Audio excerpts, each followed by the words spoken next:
जगदीश्वर 1008 की उपाधि के वास्तविक अधिकारी, शब्द स्वरूपी राम, अकाल मूर्त वासुदेव, सर्वगतम ब्रह्म, संत शिरोमणि सतगुरु रामपाल जी परमेश्वर जी के चरण कमल में सभी भाई बहनों का अनंत कोटि दंडोत प्रणाम।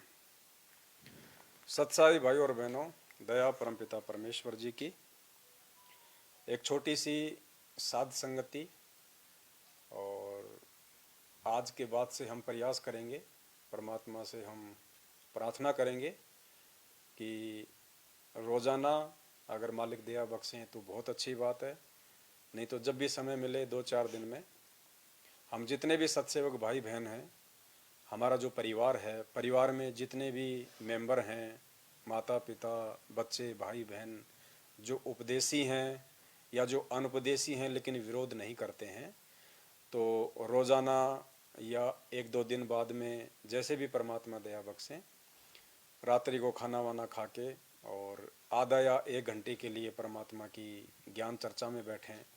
सभी परिवार के सदस्य आपस में मिलके परमात्मा का कोई शब्द गा लें, एक छोटी सी साध संगति हो जाए।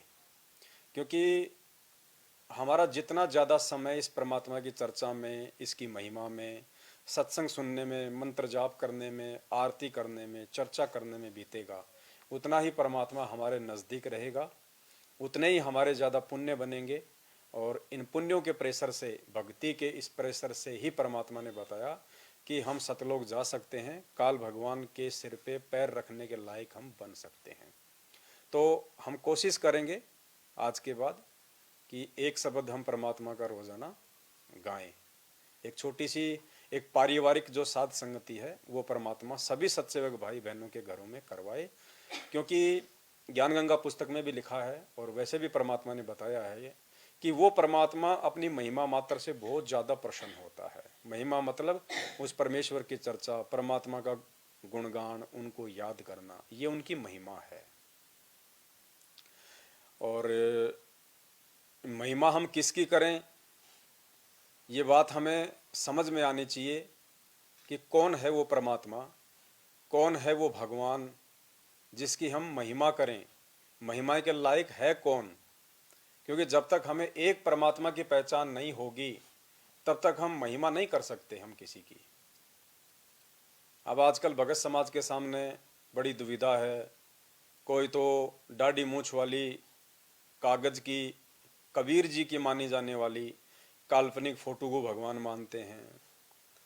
कुछ लोग संत रामपाल जी महाराज जी को भगवान कहते हैं लेकिन मानते नहीं हैं, क्योंकि उनको तो बस जयकारों तक सीमित कर दिया कि संत रामपाल जी महाराज की जय, बंदी छोड़ सतगुरु रामपाल जी महाराज की जय, हमारे गुरु जी कबीर जी हैं। सिर्फ बोलते हैं लेकिन मानते किसको हैं, वो जून के महीने में साबित होता है। जब जून का महीना आता है तो एक दाढ़ी मूछ वाली फोटो को सामने रख के उसको हलवे राम का भोग लगाएंगे, भोग की आरती करेंगे और उसको परमात्मा मानेंगे। तो जब तक हमें ये पता नहीं चलेगा कि वो एक परमात्मा कौन है जो तीनों लोकों में प्रवेश करके सबका भरण पोषण करता है, तब तक हम उसकी महिमा नहीं कर सकते। तो आज परमात्मा ने साध संगतियों के माध्यम से अपना आशीर्वाद देके और सबसे पहले अपनी पहचान करवाई है कि वो एक परमात्मा ना तो वो दाढ़ी मूछ वाली फोटो है, ना वो एक परमात्मा कोई गरीबदास जी है, ना एक परमात्मा कोई दादा गुरु जी हैं, और ना ही असल में परमात्मा ब्रह्मा विष्णु महेश काल और दुर्गा है। अगर वर्तमान समय में इस पृथ्वी पे कोई परमात्मा है, कोई भगवान है, कोई परमेश्वर है जो सबसे ऊपर है, पूर्ण ब्रह्म है, अविगत पुरुष है, वो केवल हमारे पूज्य गुरुदेव भगवान हैं, सतगुरु रामपाल जी परमेश्वर जी हैं। तो जब ये बात एक भगत के दिलो दिमाग में बैठ जाएगी, उसके बाद यदि भगत महिमा करेगा तो परमात्मा उस भगत के द्वारा की गई महिमा को स्वीकार करेगा। जब हमें खुद को ही विश्वास नहीं है तो महिमा करने से फायदा क्या। तो दया है परमेश्वर की। तो आज की छोटी सी पारिवारिक साथ संगति शुरू करने से पहले परमात्मा की वंदना करेंगे, मालिक का मंगलाचरण करेंगे और उसके बाद परमात्मा का एक शब्द गाएंगे और कोई भी एक प्रमाण परमात्मा के सत्संग से लेंगे जिससे कि हमारे को और ज़्यादा दृढ़ता मिले। बंदी छोड़ सतगुरु रामपाल जी भगवान की जय हो। ग्रीव नमो नमो सतपुरुष को नमस्कार गुरु की नर सुर नर मुनि जन साधवा संतो सर्वस दीन नहीं सतगुरु साहिब संत सब दंडोतम प्रणाम। आगे पीछे मध्य हुए तिनको जा कुर्बान निराकार निर्विषम काल जाल भय भंजन निर्लेपम निज नीरगुणम अकल अनुप वैशुन गुणम सोहम सुरति समापतम सकल समाना नीरत लय उज्ज्वल हिरंबर हृदयम बेपरवा था है वार पार नहीं मध्य तम गरीब जो सुमर सिद्ध होई गणनायक करो अनुग्रह सोही पारस पद परवाना आदि गणेश मनाऊं गणनायक देवन देवा चरण कमल लोलाऊं आदि अंत करूं से परम शक्ति संगीतम रिद्धि सिद्धिदाता सोही अविगत गुण अतीतम सत्य पुरुष निर्मोही जगदम्बा जगदीशम मंगल रूप मुरारी तन मन अर्पण शीशम भक्ति मुक्ति भंडारी सुर नर मुनि जन ध्यान ब्रह्मा विष्णु महेशा शेष सहस मुखदान पूजय आदि गणेशा इंद्र कुबेर सरीखा वरुण धर्मराज सुमरत जीवन जी का मन इच्छा फल पावे 33 कोटि अधारा ध्यान सस 88 उतरे भूजल पार कटहै यम की फांसी 33 कोटि अधारा ध्यान सस 88 उतरे भूजल पारा कटहै यम की फांसी। बंदी छोड़ सतगुरु रामपाल जी भगवान की जय हो। कर जोड़ूं विनती करूं धरूं चरण पर शीस सतगुरु रामपाल जी भगवान ने दियो नाम बख्शीस कोटि कोटि सिजदा करूं कोटि कोटि प्रणाम चरण कमल में राखियो मैं बांधी जाम गुलाम। जय इब के सतगुरु मिले सब दुख आँखों रोए चरणों पर शीस धरूं कहूँ जो कहनी होए। गुरु जी तुम ना भूलियो चाहे लाख लोग मिल जाए हमसे तुमको बहुत है तुमसे हमको नाय। तुम्हारे विसारे क्या बने मैं किसकी शरण में जाऊं शिव विरंच मुनि नारदा तिनके हृदय न समाऊं। अवगुण किए तो बहुत किए करत न मानी हार भावे बंदा बख्श दियो भावे गर्दन तार। अवगुण मेरे बाप जी बख्शो गरीब निवाज जो मैं पूत कपूत हूँ बहुर पिता को लाज।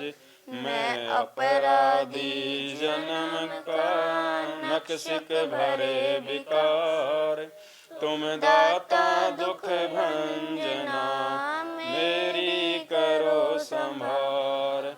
कुत्ता थारे दरबार का मोतिया मेरा नाम गले प्रेम की जेवड़ी जाके चोवा जाऊं। तो करो तो बावड़ूं दूर दूर करो तो जाऊं जो राखो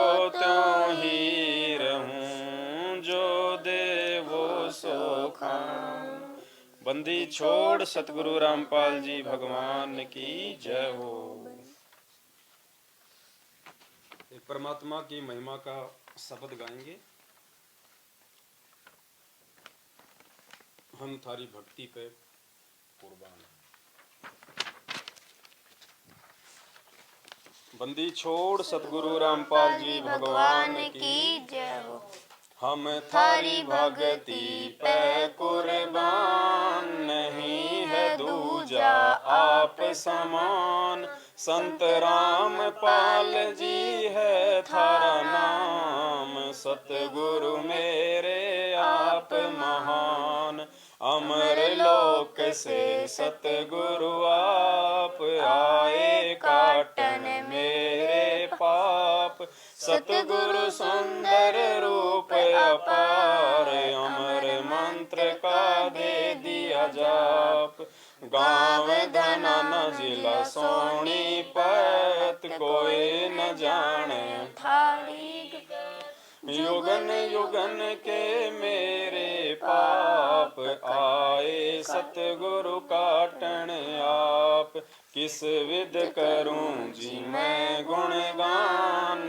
अमृत जल का दीन्या पान, कट गए मेरे करोड़ों पाप। भगवन मेरे सतगुरु आप, सतयुग में सत सुकरत नाम। जीव उदाहरण थारा काम, काशी के मुकबीर महान। रामपाल अब धर लिया नाम, बरवाड़ा में है थारा धाम। भक्ति दान दीजो निष्काम, गुरु रामपाल है खुद ही कबीर। आपका तन है नूर जहूर, सतलोक के आप हो राजा। दे धारी तुम हमरे काजा, तत्व ज्ञान का भेद है खोला। ज्ञान तुम्हारा तोप का गोला, हम करते आरती नित्य तुम्हारी। ज्ञान की आंखें खोलो हमारी, सतगुरु मेरे दीन दयाल। तुम ही कबीरा गए भी गरीबदास तुम बंदी छोड़। भक्ति हेत फिर आए मोड़, पिता पुत्र की लीला करते। तत्व ज्ञान से फिर समझाते, ना सतगुरु माँ बाप से जन्मा। करो न शंका अपने मन माँ, 8 सितंबर पर कट हो आया। काल भी तुमको जान न पाया, यही राम है यही कन्हैया। ना कोई जिसके बाप और मैया, भाई बंधु ना कोई पत्नी। ज्ञान से खोलो बुद्धि अपनी, मैंने जान लिया पहचान लिया। गुरु को भगवन मान लिया, संत रामपाल जी हैं सबके दाता। जिनके पिता ना कोई माता, काशी में जुल्हा बन आए। वैदिक नाम कबीर धराए, लीला की और गुरु बनाया। रामानंद को भेद बताया, फिर भी वो कुछ समझ न पाया। जन्म मरण में फिर से आया। राम देवानंद अब नाम है पाया। की भक्ति और मोक्ष कराया, गुरु रामपाल ने उद्धार किया था। बन के शिष्य उन्हें पार किया, अमर लोक उन्हें भेज दिया। सत्संग में संकेत किया, ग्रंथ साहिब में है ये खुलासा। हरियाणा में होगा अवतारा, फिर घर घर होगा बोध विचार। विचारा, गुरु रामपाल भगवान हमारा। बीत गया 5505 वचन तुम्हारा हो गया साचा, सत्य धर्म का हुआ प्रचार, गुरु रामपाल जी है करता। साहिब से तुम दास हुए, सुल्तानी के खवास भये, तन पे कोरड़े तुम ही खाए, बालक थे हम समझ न पाए। सत सेवक करते सत भक्ति, गुरु ज्ञान से मिलती है शक्ति। साध संगत में जो कोई आया, फिर काल ने उसको नहीं सताया। कोरोना ने भक्तों को खाया, सतगुरु ने उन्हें नहीं बचाया। नियम तोड़ जो भक्ति करेगा, वो तो काल की भेंट चढ़ेगा। इसे चरणामृत कहते हैं भाई, गुरु भक्तों की करता सहाय। साध संगत का कुछ बिगड़ न पाया, सतगुरु ने विश्वास बढ़ाया। गुरु वकील और गुरु ही जज है, जिसके हाथ में काल न बज है। तुम किसकी जमानत करवाओगे, मंद बुद्धि फिर पछताओगे। भाई फिर पाछे पछताओगे, खाली हाथ तुम जाओगे। जब काल के मुकदर खाओगे, फिर 184 आओगे। अंत में हम ये विनती करते, सत सेवक सत गुरु को हम हैं भोग लगाते, तीन ताप के कष्ट न साते। भाई साध संगत में तुम भी आओ, गुरु को अपने खूब रिझाओ।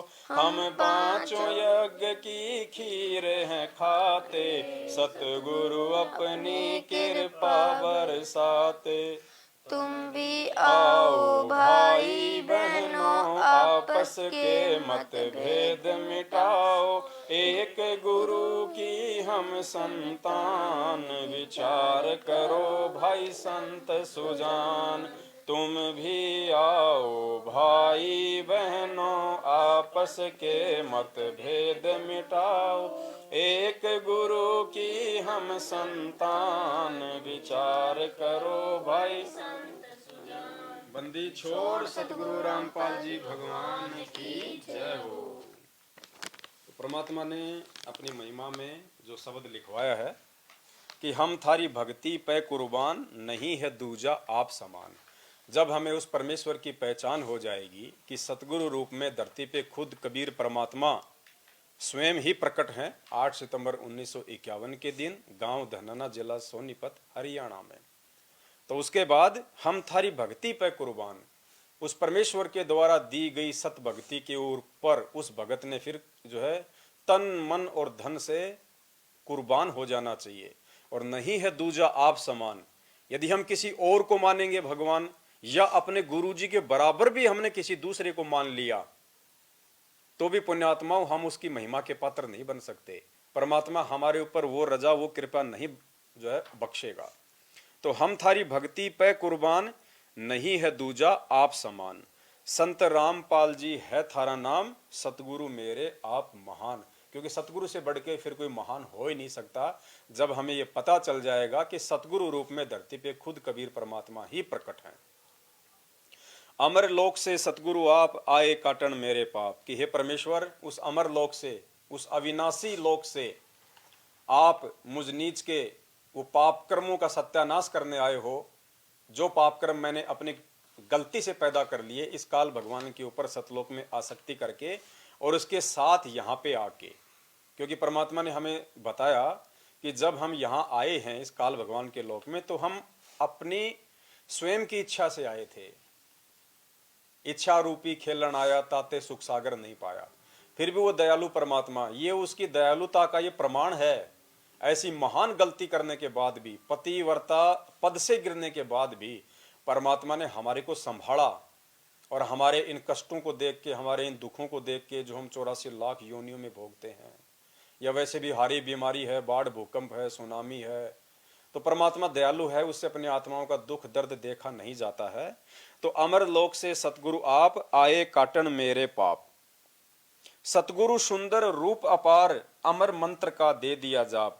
सतगुरु से सुंदर इस धरती पे, इस पृथ्वी पे, सृष्टि में भगत के लिए फिर कोई नहीं हो सकता है। हम रोज पढ़ते हैं नित्य नियम में, सतगुरु सुंदर रूप अपारा, सतगुरु तीन लोक से न्यारा। यानी एक भगत के लिए, कौन से भगत के लिए, जब उसे भगवान की पहचान हो जाएगी, और जिसको पहचान हो जाएगी और जिसको ये समझ में आ जाएगा कि तेरे जन्म जन्म के पाप कर्म केवल सतगुरु काट सकता है, ये भगवान काट सकता है, और असंख्य जन्मों के बाद ये बिल्ली के भाग का छीका टूटा है मोक्ष का, और यदि सतगुरु की बंदगी नहीं की, उनकी नियम मर्यादा में नहीं रहे, और यदि सतगुरु को पूर्ण परमात्मा मान के भक्ति नहीं की, तो हमारे इन पाप कर्मों का नाश नहीं हो सकता। तो कहते हैं सतगुरु सुंदर रूप अपार अमर मंत्र का दे दिया जाप। उसके बाद वो परमात्मा हमें जो वो अमर मंत्र देगा, जो वो सार नाम देगा, उसकी भक्ति से फिर हम उस परमेश्वर को जो है हम प्राप्त करेंगे।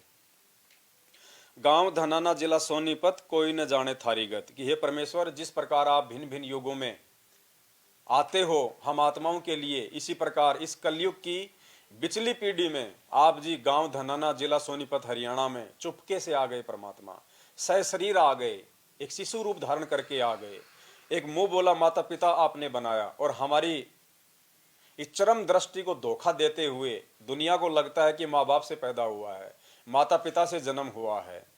पुण्यात्माओं, जब हम सतलोकाश्रम बलवाड़ा में जाया करते थे तो उस समय काफी कुछ जो भाई बहन थे वो गुरुजी की माता जी के पास में बैठ जाया करते थे, इंद्रो देवी के पास में, और उनसे बातचीत किया करते थे। तो एक दिन भक्तमती इंद्रो देवी जी ने बताया कि मेरे बाकी जितनी भी संतान जो पैदा हुई हैं, उस समय मुझे प्रसव पीड़ा हुई थी। मतलब जब माता बहनें जब बच्चे को जन्म देती हैं तो उनको पीड़ा होती है, उसको बोलते हैं प्रसव पीड़ा। लेकिन उन्होंने बताया कि जब मुझे मतलब रामपाल हुआ था, क्योंकि वो तो अपना बेटा ही मानते थे उनको, तो उन्होंने कहा कि जब रामपाल का जन्म हुआ था तो मुझे पता भी नहीं चला कि वो कब वो गर्भ से बाहर आ गया, यानी उनको कोई पीड़ा महसूस भी नहीं हुई उनको। तो ये परमात्मा है, पुण्यात्मा लीला करता है, हमारी चरम दृष्टि को ये धोखा देता है, क्योंकि भगवान उसी को कहते हैं, सतगुरु उसी को कहते हैं जो स्वयंभू होता है, जो स्वयं प्रकट होता है। सतगुरु को जन्म देने में कोई भी स्त्री सक्षम नहीं है, योग्य नहीं है, और सतगुरु असल में कहते भी उसी को हैं जो माता पिता के सहयोग से जन्म ना ले। ना सतगुरु जननी जने जाके माना बाप, पिंड ब्रह्मंड से रहित है ना माती नुताप। यानी जो सतगुरु की जो परिभाषा बताई है वो यही है कि ना सतगुरु जननी जने, अगर कोई वास्तव में सतगुरु कहलाने का अधिकारी होगा तो वो मां से जन्म नहीं लेगा, वो स्वयं ही प्रकट होगा, लेकिन लीला वो कुछ भी कर सकता है। तो परमेश्वर ने ऐसी ही लीला की गांव धनाना जिला सोनीपत हरियाणा में सशरीर 8 सितंबर 1951 के दिन प्रकट होने की। गांव धनाना जिला सोनीपत कोई न जाने थारी गत, यानी हे परमेश्वर, आपकी गति को, आपकी इस समर्थता को, आपकी इस लीला को कोई जीव नहीं जान सकता जब तक आप उसको जानने की सद्बुद्धि ना बख्शो। युगन युगन के मेरे पाप आए सतगुरु काटन आप। परमेश्वर ही पाप कर्मों का नाश जो है वो कर सकते हैं। जब ही सतनाम हृदय धर्यो भयो पाप को नाश, जैसे चिनगारी अग्नि की पड़े पुराने घास। किस विध करूं जी मैं गुणगान अमृत जल का दीन्यापान, कि हे परमेश्वर, हम आपके इन गुणों का, कौन से गुण, ये दयालुता वाला गुण, कि आप हमारे लिए एक आम व्यक्ति की तरह बनके गांव धनाना जिला सोनीपत में प्रकट हो गए, और आप मेरे ये युगों युगों के पाप कर्म काटने के लिए आप आ गए, और आपने फिर मुझे अपना ये ज्ञान समझा कि अपनी शरण में लिया, और अमृत जल का दीन्यापान, यानी जब हम नाम दीक्षा लेते हैं उस समय हमारे को एक अमृत जल पिलाया जाता है। वो एक साधारण होता है जल, लेकिन परमात्मा अपनी शब्द शक्ति से उसको अमृत बना देते हैं। तो परमेश्वर ने वो अमृत जल हमारी को दिया, और पुण्यात्मा उस अमृत जल के पीने से हमारी जो है हमारी बुद्धि खुलती है, हम परमेश्वर को जानना पहचानना हम शुरू करते हैं। हमारी बहुत सारी जो बुराइयां होती हैं नाम दीक्षा से पहले हमसे नहीं छूटती हैं, नाम दीक्षा के बाद में वो क्यों छूटती हैं? कुछ तो हमारे सतगुरु का आशीर्वाद है, और बाकी परमात्मा हमें जो वो अमृत जो वो जल देते हैं ये उसका प्रभाव है जिससे हमारी ये बुद्धि खुलती है। जैसे हमने सुना था सिमली और मंसूर की जो कहानी थी, जो परमात्मा ने हमारे को बताई थी कि जब सिमली अपने गुरुजी से मिलने के लिए जब जाया करती थी, रात को जब वो जाती थी वहां पे आश्रम में समस्त वेद के यहाँ पे, तो उसके भाई मंसूर को लोगों ने जो है भड़का दिया कि तेरी बहन रात को कहाँ जाती है, ऐसे है वैसे है, लोग पता नहीं क्या क्या बातें करते हैं।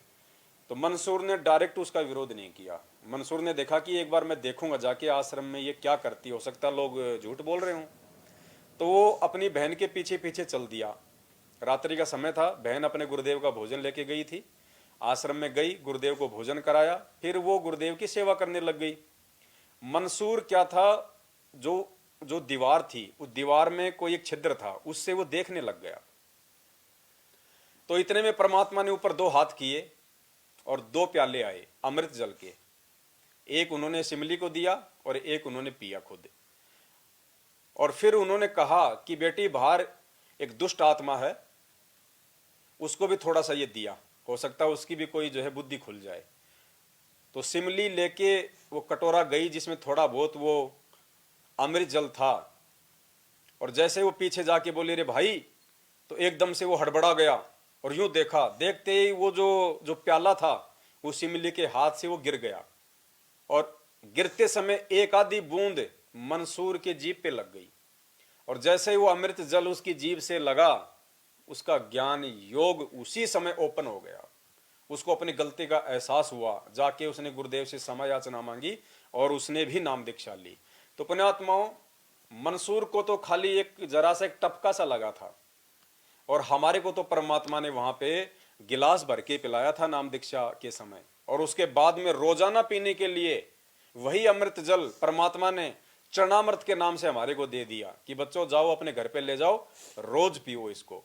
तो पुण्यात्माओं, हमारी तो बुद्धि जो है वो कब की खुल जानी चाहिए थी कि धरती पे परमात्मा कौन है जिसकी हम महिमा करें, कौन है जो पूजा के लायक है, कौन है जिसको हम भोग लगाएं, कौन है जिसको हम तन मन धन से चाहें। और फिर भी यदि अभी तक हमारी बुद्धि नहीं खुल रही है तो फिर पाप कर्मों का घास का ढेर है। वो फिर आपको सात संगति से जुड़ना पड़ेगा, सात संगति से जुड़ के ही परमात्मा फिर आपकी बुद्धि को ओपन करेगा। किस विध करूं जी मैं गुणगान, अमृत जल का दीन्या पान। कट गए मेरे करोड़ों पाप, भगवान मेरे सतगुरु आप। कि हे सतगुरुदेव जी, आप ही हमारे भगवान हो, आप ही हमारे इष्ट हो, आप ही हमारे परमात्मा हो। सतयुग में सत्सुकृत नाम, जीव उदाहरण थारा काम। हे परमात्मा, आप सतयुग में सत्सुकृत नाम से आए केवल जीवों का उद्धार करने के लिए, लेकिन उस समय हम नादान आपको पहचान नहीं पाए। काशी के मां कबीर महान, जब आप काशी में आए थे 650 साल पहले, तो आपने अपना वास्तविक नाम रखा था जो आपका वेदों में नाम है, कबीर। काशी के मां कबीर महान, रामपाल अब धर लिया नाम। अब उस परमेश्वर ने अपना नाम रामपाल धर लिया। अब बहुत सारे भाई बहनों को शंका हो जाती है कि इसका तो कहीं कोई प्रमाण नहीं है कि वर्तमान में भाई उनका नाम रामपाल है, या वो रामपाल नाम से आएंगे, या परमात्मा आगे भी आएंगे। तो हर चीज का प्रमाण है, परमात्मा ने हर चीज के सबूत अपने सत्संगों में दिए हैं। बस साध संगति के अभाव में हम उन चीजों को जान नहीं पाते, हम उन चीजों को पहचान नहीं पाते। परमात्मा ने समझाया हुआ है हमारे को एक सत्संग में,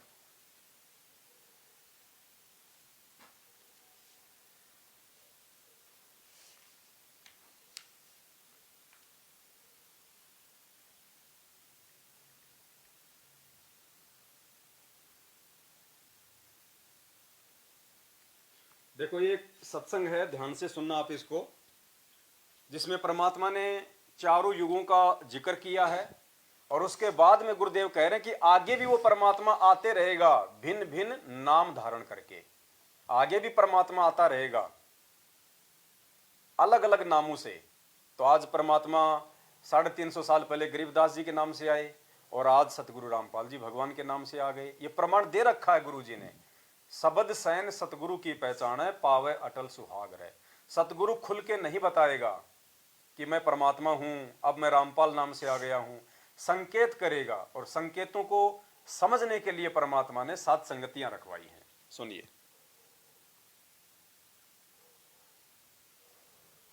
सतयुग में सत्सुकृत नाम से और त्रेता में मुनिंदर नाम से, द्वापर में करुणामय नाम से और कलयुग में कबीर नाम से।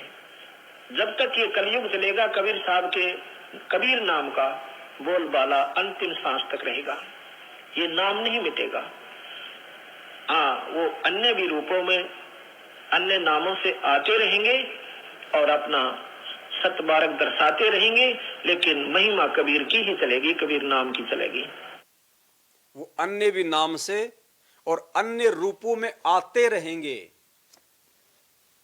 तो आज परमात्मा अन्य रूप में, यानी 650 साल पहले जो दाढ़ी मूछ लगा के आए थे उससे भिन्न दूसरे रूप में आ गए परमात्मा। अपने वास्तविक रूप में आ गए परमात्मा। 650 साल पहले तो जोगजीत रूप में आए थे, अपने पुत्र के रूप में आए थे। आज परमात्मा स्वयं अपने वास्तविक स्वरूप में आ गया और नाम धर लिया उन्होंने रामपाल, यानी राम बन के पूरी दुनिया का जो पालन कर रहा है रामपाल। तो प्रमाण है हर चीज का, लेकिन प्रमाण परमात्मा उसी को समझाएगा जिसने गुरु को भगवान मान लिया होगा, और उसी के हृदय में ये बातें समाएंगी जो गुरु को परमात्मा मान लेगा, और उसी के साथ में रहेगा फिर परमात्मा अंतिम समय तक। और इस कलयुग में मोक्ष भी उसी का संभव है जो गुरु को ही परमात्मा मान लेगा।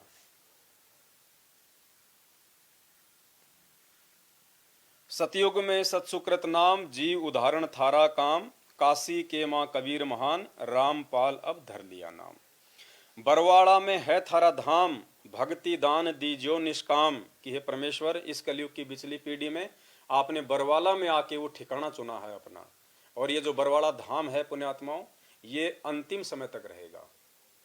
कई बार गुरुदेव ने सत्संगों में जिक्र किया है कि आने वाले समय में जो लोग वर्तमान में नहीं जान रहे, नहीं पहचान रहे, बरवाड़ा की दीवारों पे आके टक्कर मार मार के रोएंगे कि उस समय हमारे क्यों समझ में नहीं आई।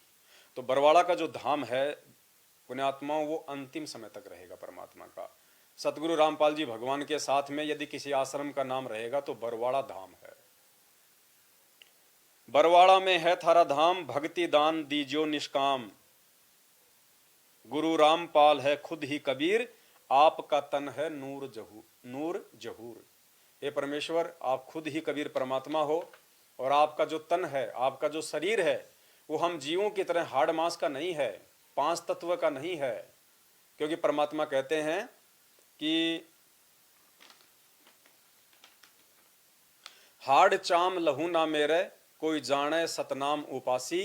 तारण तरण अभय पददाता, मैं हूं कबीर अविनाशी। परमात्मा कहते हैं आप लोगों की तरह मेरे हाड़ चाम का शरीर नहीं है। 650 साल पहले धर्मदास जी भी यही धोखा खा गए थे। परमात्मा को अपने जैसा मान रहे थे। उसको परमात्मा कहते थे कि भाई मैं विदेह हूं, मैं इस देही से दूर हूं। तो धर्मदास जी कहते थे परमात्मा आप हमारे जैसे दिखाई दे रहे हो, चलते फिरते हो, खाते हो, घूमते फिरते नजर आते हो, हाथ पैर हैं आपके, और फिर आप कहते हो कि मैं विदेह हूं, मेरी देही नहीं है। तो परमात्मा ने उसको समझाया था कि भाई देही तो है मेरी, लेकिन ये तुम्हारी जैसी देह नहीं है, हाड़ मांस की नहीं है, 5 तत्व की नहीं है। बाकी हमें समझाने के लिए तो परमात्मा ने हमारी जैसी देह धारण करके ही आना पड़ेगा, लेकिन वो हमारे जैसा होता नहीं है। तो आज भी इस मालिक का वही स्वरूप है, आज भी ये परमात्मा विदेह है। अगर ये सतगुरु है तो ये माँ के कोख से नहीं आया, ये हमारी तरह हाड़ मांस का नहीं है। इस बात को केवल वही समझ पाएगा जिसका सतनाम इस परमात्मा के हृदय में बैठ गया होगा, और जिसको परमात्मा अपनी तरफ से आशीर्वाद बख्शेगा वही इन चीजों को जान पाएगा। गुरु रामपाल है खुद ही कबीर, आपका तन है नूर जहूर। सतलोक के आप हो राजा, देहधारी तुम हमरे काजा। हे परमात्मा, आप तो सतलोक के राजा हो, और आपने हम नीचों के लिए इस काललोक में एक मानव के जैसी देहधारी आपने, ये शरीर आपने बनाया, हमें ज्ञान समझाने के लिए, अन्यथा आपको कोई आवश्यकता नहीं है परमेश्वर ये गंदी देह धारण करने की, क्योंकि तो हडमास का शरीर है। लेकिन परमात्मा हमें समझाने के लिए, वो सतलोक का राजा अपने बच्चों के लिए ये सब कुछ खेल खेलता है। सतलोक के आप हो राजा, देहधारी तुम हमरे काजा, तत्व ज्ञान का भेद है खोला, ज्ञान तुम्हारा तोप का गोला। इस तत्व ज्ञान का वास्तविक जो पिटारा है, जो ये मूल ज्ञान है, जो परमात्मा ने आज से पहले छुपा के रखना था, ये आज वर्तमान में सतगुरु रामपाल जी भगवान ने खोला है, उस साहिब ने खोला है। आज से पहले मूल ज्ञान चारों युगों में परमात्मा ने दिया ही नहीं। अपने सतलोक की वास्तविक जानकारी परमात्मा ने किसी को दी ही नहीं। आज परमात्मा ने पिटारा खोल दिया, क्योंकि ये मोक्ष का समय है। और हम जो भोग की आरती करते हैं तो उसमें परमात्मा हमें क्या पढ़ाते हैं? सतगुरु की वाणी है अनमोल, इसे ना समझ सके अनबोल, साहिब ने भेद दिया सब खोल, अपनी सतलोक रजधानी का। तो भेद आज किसने खोला? साहिब ने। साहिब ने भेद दिया सब खोल। तो साहिब कौन हुए? भेद खोला किसने? संत रामपाल जी ने। तो कौन हुए साहिब? संत रामपाल जी भगवान। हम करते आरती नित्य तुम्हारी, ज्ञान की आंखें खोलो हमारी। ये ज्ञान वाली आंखें परमात्मा हमारी कब खोलेगा? जब हम रोजाना उनकी आरती करेंगे। और आरती हम कैसे करेंगे? भक्ति बोध को हाथ में लेके करेंगे। हम उसका पाठ करेंगे, हम उसको पढ़ेंगे, वो शब्द हम अपनी जिह्वा से उच्चारण करेंगे, उसको कहते हैं आरती करना। बाकी मोबाइल में, फोन में या सीडी में या टीवी में जो भाई बहन आरती करते हैं, वो आरती नहीं करते, वो आरती को सुनते हैं। लेकिन आरती तो परमात्मा ने हमारे को करने के लिए दी है। तो जब हम परमेश्वर की सही विधि से आरती हम करेंगे, जो विधि उन्होंने हमारे को बताई है, नित्य नियम की जो पुस्तक आपको मिलती है, उस पे नीचे नीचे सबसे ऊपर क्या लिखा हुआ है? मूल्य नित्य नियम पाठ। यानी परमात्मा ने उसकी कीमत रख दी कि अगर तुम इस पुस्तक को हाथ में लेके 3 समय की आरती अपने मुंह से बोल के करोगे, तो मैं समझूंगा कि तुम मुझे इस पुस्तक की कीमत अदा कर रहे हो, वरना तुम अपने गुरु के साथ में धोखा कर रहे हो। तो ये आरती परमेश्वर की केवल सत्सेवक भाई बहन करते हैं, साध संगत से जुड़े भाई बहन करते हैं। तभी परमात्मा ने हमारी ये बुद्धि खोली है कि हम सतगुरु रामपाल जी के अलावा किसी दूसरे को भगवान नहीं मानते। हम करते आरती नित्य तुम्हारी, ज्ञान की आंखें खोलो हमारी। सतगुरु मेरे दीन दयाल, तुम ही कबीरा गए भी ख्याल, कि आप ही परमात्मा हो। गरीब दास तुम बंदी छोड़, भक्ति हेत फिर आए मोड़। अब जैसे हमारे बहुत सारे भगत भाई बहन ना समझी के चलते, इस ज्ञान को अच्छे से ना समझ पाने के चलते, और गरीबदास जी महाराज जी का बोध दिवस मनाते हैं। हकीकत में इस भक्ति मार्ग में गरीबदास जी का बोध दिवस हम नहीं मना सकते, क्योंकि हमारे जो परमात्मा है सतगुरु रामपाल जी हैं। हम केवल एकमात्र उन्हीं की पूजा करके यहां से मोक्ष हम प्राप्त कर सकते हैं। अगर हम किसी दूसरे की पूजा करेंगे, ये बोध दिवस मनाना दूसरे की पूजा करने में आता है। अगर हम दूसरे की पूजा करेंगे तो गीता जी के अनुसार वो व्यभिचारिणी भक्ति हो जाएगी। तो गरीब दास तुम बंदी छोड़, और भक्ति हेत फिर आए मोड़। मोड़ मानी वापस। जैसे कहते ना कि भाई मुड़ के आजा, वापस आ गए। यानी आप ही गरीबदास जी हो। हे बंदी छोड़ सतगुरु रामपाल जी भगवान, आप ही बंदी छोड़ हो, जो 350 साल पहले आए थे। आप गरीबदास जी के रूप में आए थे, आप ही हो। भक्ति हेत फिर आए मोड़, इस भक्ति के लिए आप वापस आ गए। क्योंकि उस समय कहा था कि भाई सतगुरु दिल्ली मंडल आईसी और सूती धरनी सूम जगाईसी। तो आज वो गरीबदास जी महाराज जो स्वयं कबीर परमात्मा थे, उस समय तो लीला कर रहे थे अपने डबल रोल की। कबीर जी बन के भी वो आए थे और गरीबदास जी भी वही थे उस समय। जैसे काशी में केशव बंजारा भी वही था और कबीर जी भी वही था। इसी प्रकार 350 साल पहले सबसे पहले वो परमात्मा गरीबदास बन के वहां पे प्रकट हुए, और 10 साल की उम्र के बाद फिर उनको अपने दूसरे रूप में, कबीर रूप में आके उनको मिले, उनको सतलोक लेके गए। सिर्फ हमारे लिए उन्होंने लीला की। क्योंकि कोई भी व्यक्ति उस परमात्मा से सतलोक के विषय में पूछ ही नहीं सकता था। इसलिए परमात्मा ने खुद ही गरीबदास जी का रूप बनाना पड़ा, और हमारे लिए उन्होंने एक वो एग्जाम्पल पेश करने के लिए, एक उदाहरण पेश करने के लिए कि भाई वो सतलोक है, ऐसे ऐसे ब्रह्मा विष्णु महेश के लोक भी हैं, वो सुख में जगह भी है। तो परमात्मा ने खुद ही लीला की आज हमारे को विश्वास दिलाने के लिए।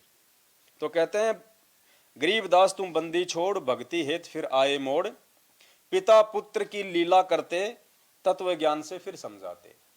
हमारी इस चरम दृष्टि को धोखा देते हुए परमात्मा एक मुंह बोला माता पिता यहाँ पे बनाता है, और फिर अपने ज्ञान से अपनी पहचान करवाता है, उस तत्व ज्ञान से। पुण्यात्माओं, 350 साल पहले जब गरीबदास जी महाराज जी आए थे, वो भी जाट परिवार में ही आए थे। आज भी परमात्मा जाट कुल में ही आए हैं। वैसे तो संतों की कोई जाति नहीं होती है, लेकिन परमात्मा ने यहाँ पे अगर हमारे जैसा इंसान बन के आना है तो वो किसी न किसी धर्म में या किसी न किसी जाति में तो आएंगे। तो 650 साल पहले गरीबदास जी महाराज जी भी एक जाट परिवार में आए थे। उनकी माता का नाम रानी देवी था और उनके पिताजी का नाम था बलराम। लेकिन आप सबको अच्छे से ज्ञान होगा, अर्जुन सर्जुन को जब परमात्मा ने सौपन में दिखाया कि भाई मैं छुड़ानी में आ चुका हूं, तो अर्जुन सर्जुन वहां पे आए। ये 3 दिन की बात है मात्र। जब गरीबदास जी महाराज जब 3 दिन के हुए थे, अर्जुन सर्जुन वहां आए, और 3 दिन की आयु में गरीबदास जी महाराज जी ने उनको सार नाम दिया था। 3 दिन की आयु में रानी माता को परमात्मा ने बेहोश कर दिया, उनको पता ही नहीं।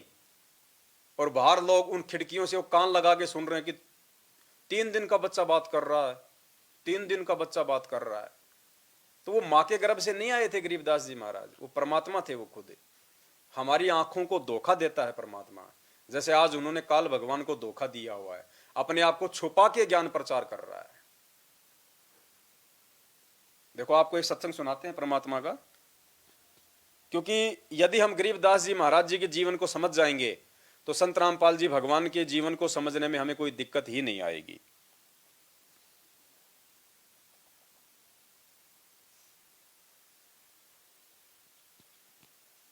देखो, ये 3 दिन की आयु में गरीबदास जी महाराज जी के द्वारा अर्जुन सर्जुन को सार नाम देना और उनको ये शिक्षा देना कि भाई अब तुम्हारे समझ में आ गई कि अपने गुरु जी के प्रति मन में कभी कोई विक्षेप नहीं लाना चाहिए। 3 दिन का बालक समझा रहा है उन 250 साल के उन बुजुर्गों को, जिन्होंने 650 साल पहले काशी में परमात्मा पे अविश्वास करके लोगों के कहने से, अपने भगत भाई बहनों के कहने से कि वो तो वेश्या के पास जाता है, वहां जाता है, नाम खराब कर दिया, भक्ति खराब कर दी। तो अर्जुन सर्जुन के मन में थोड़ा सा दोष आ गया था और वो सीधे वहां चले गए जहां पे परमात्मा अपनी बेटी के घर पे बैठे थे, वेश्या के घर पे। अब वेश्या तो हमारी नजरों में थी, वो तो परमात्मा से नाम ले चुकी थी, वो तो उनकी बेटी बन चुकी थी, वो तो सेवा कर रही थी अपने बाप की। दोष तो हमारे मन में था। तो अर्जुन सर्जुन के मन में दोष आ गया वहां उनको देखते ही, और उन्होंने कहा कि गुरुजी आपको यहां नहीं बैठना चाहिए, ये तो नीच का घर है। तो परमात्मा ने कहा कि भाई, मालिक ने उनको कहा अर्जुन और सर्जुन को कि भाई तुम तो मेरे गुरु बन गए, जो तुम मुझे शिक्षा दे रहे हो कि मुझे कहां बैठना चाहिए और मुझे कहां नहीं बैठना चाहिए। तो अपनी वाणी के माध्यम से भी परमात्मा ने कहा कि अर्जुन सर्जुन बावड़े सुन सतगुरु की प्रतीत, और सतगुरु यहाँ ना बैठियो यो द्वारा है नीच। कि परमात्मा ये तो नीच का घर है, वैश्या का घर है, क्योंकि वो उसके बाद भी उसको वैश्या ही मान रहे थे। जबकि परमात्मा ने सत्संगों में बहुत बार समझाया था कि नाम दीक्षा लेने के बाद में अगर किसी को कोढ़ का रोग भी लग रहा है, अगर कोई वैश्या थी पहले और नाम ले लिया, वो कर्म छोड़ दिया, तो अब उसको वैश्या की दृष्टि से मत देखो। उस चोर को चोर की दृष्टि से जो है नहीं देखना चाहिए, उसको अपने भगत भाई की दृष्टि से देखना चाहिए, उसको उतना ही सम्मान देना चाहिए। मालिक ने सत्संगों में बताया था कि कोडी हो चाहे संत बंदगी कीजिए, हो वैश्या के विश्वास चरण चित दीजिए। लेकिन उनके समझ में नहीं आई थी। तब परमात्मा ने उनको कहा था कि भाई ऊंच नीच में हम रहें, ये हाड़ मांस की दे, और अर्जुन सर्जुन समझियो तुम करियो शब्द सने। कि नालायको, मैं कहाँ बैठ रहा हूँ, मैं क्या कर रहा हूँ, मैं क्या खा रहा हूँ, मैं क्या पी रहा हूँ, मेरी इन बातों पे ध्यान मत दो। मैंने तुम्हें जो शब्द दे दिया, जो ज्ञान दे दिया तुम उसके ऊपर चलो। गुरु क्या कर रहा है, क्या खा रहा है, क्या पी रहा है, कहाँ बैठा है, इस बात पे तुम्हें ध्यान नहीं देना चाहिए। गुरु ने तुम्हें क्या खाने पीने और करने के लिए कहा है, तुम्हें उस बात पे ध्यान देना चाहिए। तो उसके बाद उनको बड़ी जो है शर्मिंदगी हुई। उसी समय उन्होंने परमात्मा के पैर पकड़ लिए कि भाई बात बिगड़ गई। तब परमात्मा ने कहा था कि भाई 250 साल बाद में और मैं छुड़ाने में आऊँगा, उस समय मैं तुम्हारा उद्धार करूँगा।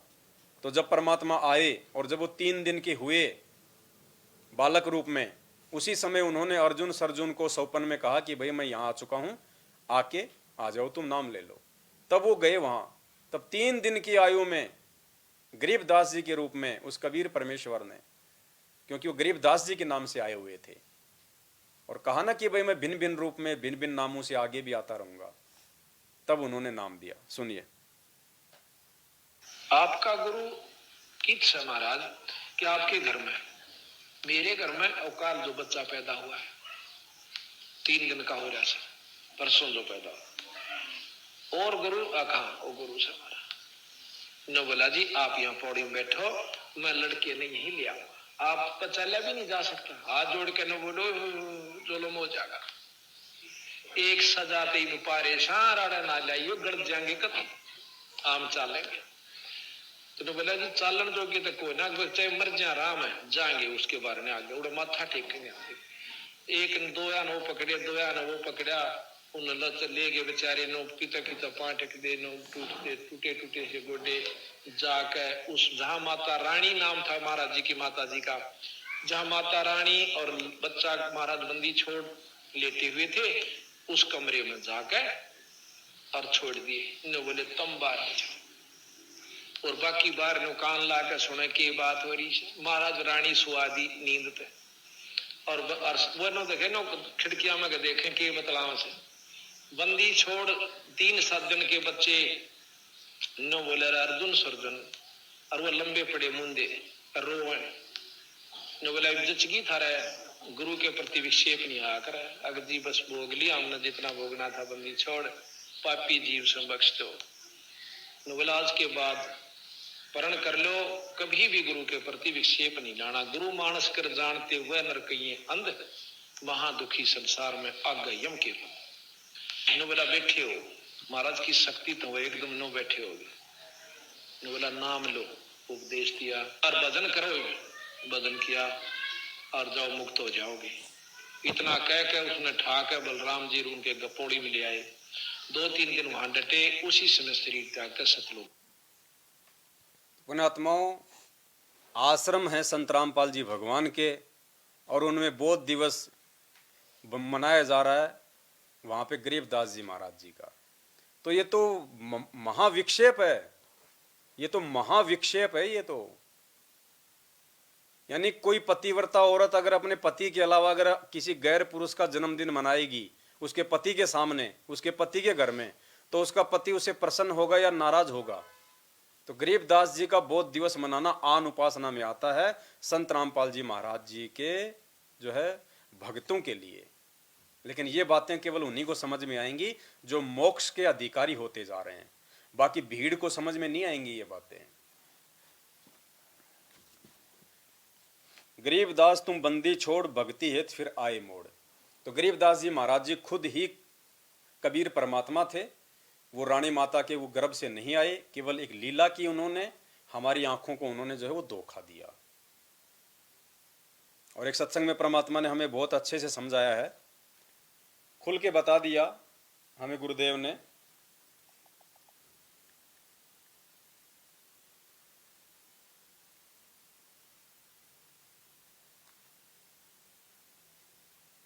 इस सत्संग में हमें सतगुरुदेव जी ने गरीबदास जी महाराज जी के विषय में बिल्कुल स्पष्ट रूप से बता दिया है कि जो गरीबदास जी महाराज हैं वो अपनी वाणियों में कह रहे हैं कि भाई ना तो वो कबीर परमात्मा माँ से पैदा हुआ और भाई ना हम गर्भ से आए। यानी गरीबदास जी कह रहे हैं कि मैं भी गर्भ से नहीं आया। खुल के बता रहे हैं सतगुरु रामपाल जी भगवान अपनी पहचान करवाने के लिए, क्योंकि जिसको गरीबदास जी महाराज जी की पहचान हो गई वो संत रामपाल जी महाराज को बड़ी आसानी से पहचान लेंगे। सुनिए। प्रमाण दे रहे गरीबदास जी कि कबीर साहब माँ का पैदा नहीं हुई थी और ना हम गर्भ में आए भाई। शब्द स्वरूपी रूप हमारा। ना ही तो कबीर जी माँ से पैदा हुए और ना हम गर्भ में आए भाई, स्पष्ट रूप से कह दिया। सुनो एक बार दोबारा। प्रमाण दे रहे गरीबदास जी कि कबीर साहब माँ का पैदा नहीं हुए थे और ना हम गर्भ में आए भाई। शब्द स्वरूपी रूप हमारा, शब्द स्वरूपी रूप हमारा, तो स्पष्ट कर दिया कि जो गरीबदास जी महाराज जी थे उनका जन्म नहीं हुआ, केवल हमारी आंखों को वहां पे धोखा दिया परमात्मा ने, उस परिवार की आंखों को उन्होंने जो है वो धोखा दिया।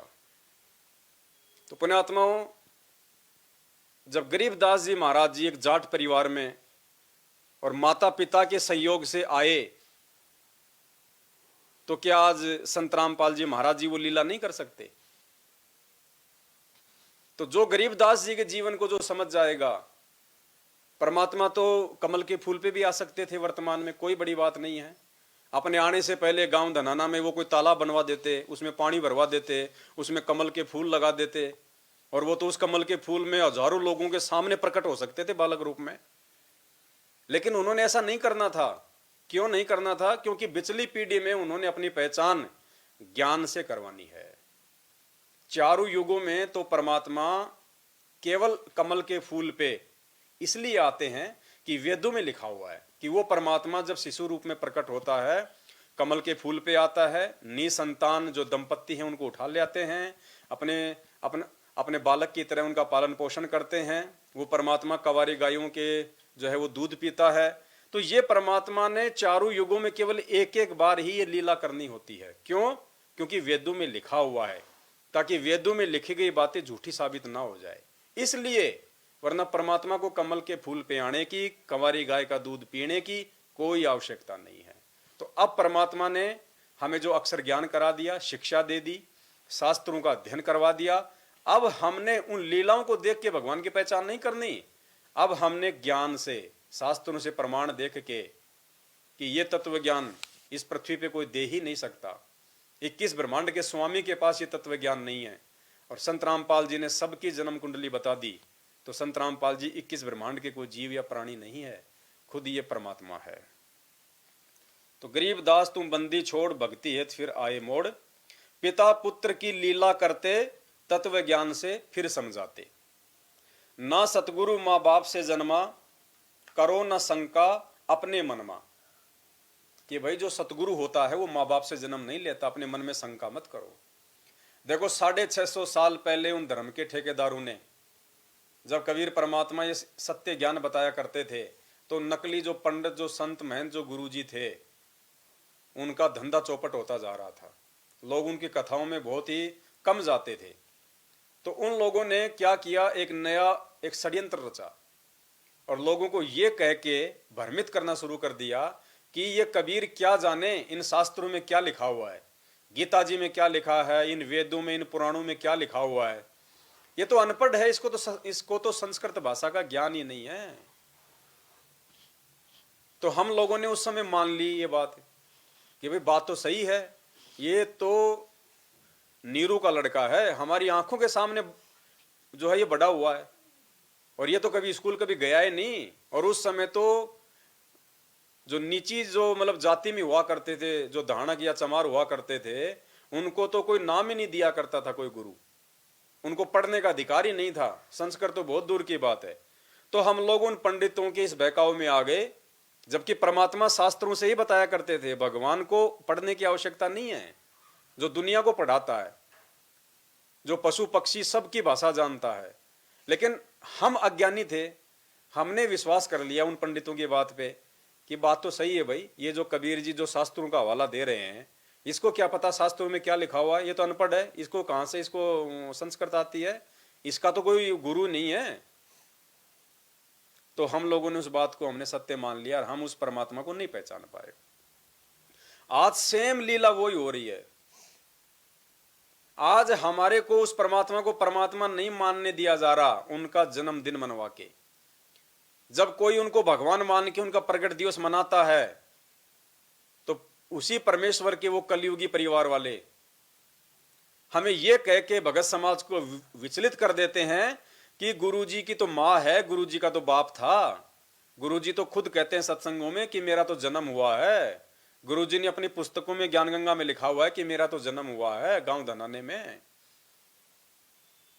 ये कह के हमारे को विचलित कर देते हैं कि भाई बात तो सही है, भाई गुरुजी की माँ भी है, गुरुजी के बाप भी हैं, गुरुजी के भाई भी हैं, गुरुजी के बेटा बेटी भी हैं। गुरुजी कहां से प्रकट हो गए? तो भाई गरीबदास जी कहां से प्रकट हो गए? जो अभी आपने सुना, उनके भी तो माँ थी, बाप था, उनका भी एक बड़ा भाई था। गरीबदास जी के भी एक भाई था बड़ा। अब आप में से 99% भगत भाई नहीं जानते कि गरीबदास जी की भी एक भाई था बड़ा। लेकिन हमारे गुरुदेव ने सत्संग में बताया कि गरीबदास जी का भी भाई था बड़ा, उनसे बड़ा था, लेकिन वो पागल था। देखता हूं अगर सत्संग होगा तो, क्योंकि ये बात किसी ने सुनी नहीं। और अगर आपको अगर ये प्रमाण नहीं दिखाए जाएंगे तो फिर सुबह ही इसके ऊपर वीडियो बनने शुरू हो जाएंगे, झूठ बोल रहा, झूठ बोल रहा।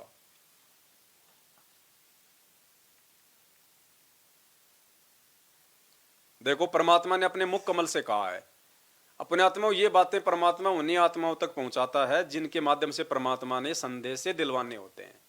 99% भगत समाज को नहीं पता कि गरीबदास जी के एक भाई था, क्योंकि हर सत्संग में गुरुदेव ने यही कहा है कि वो केवल इकलौती संतान थी।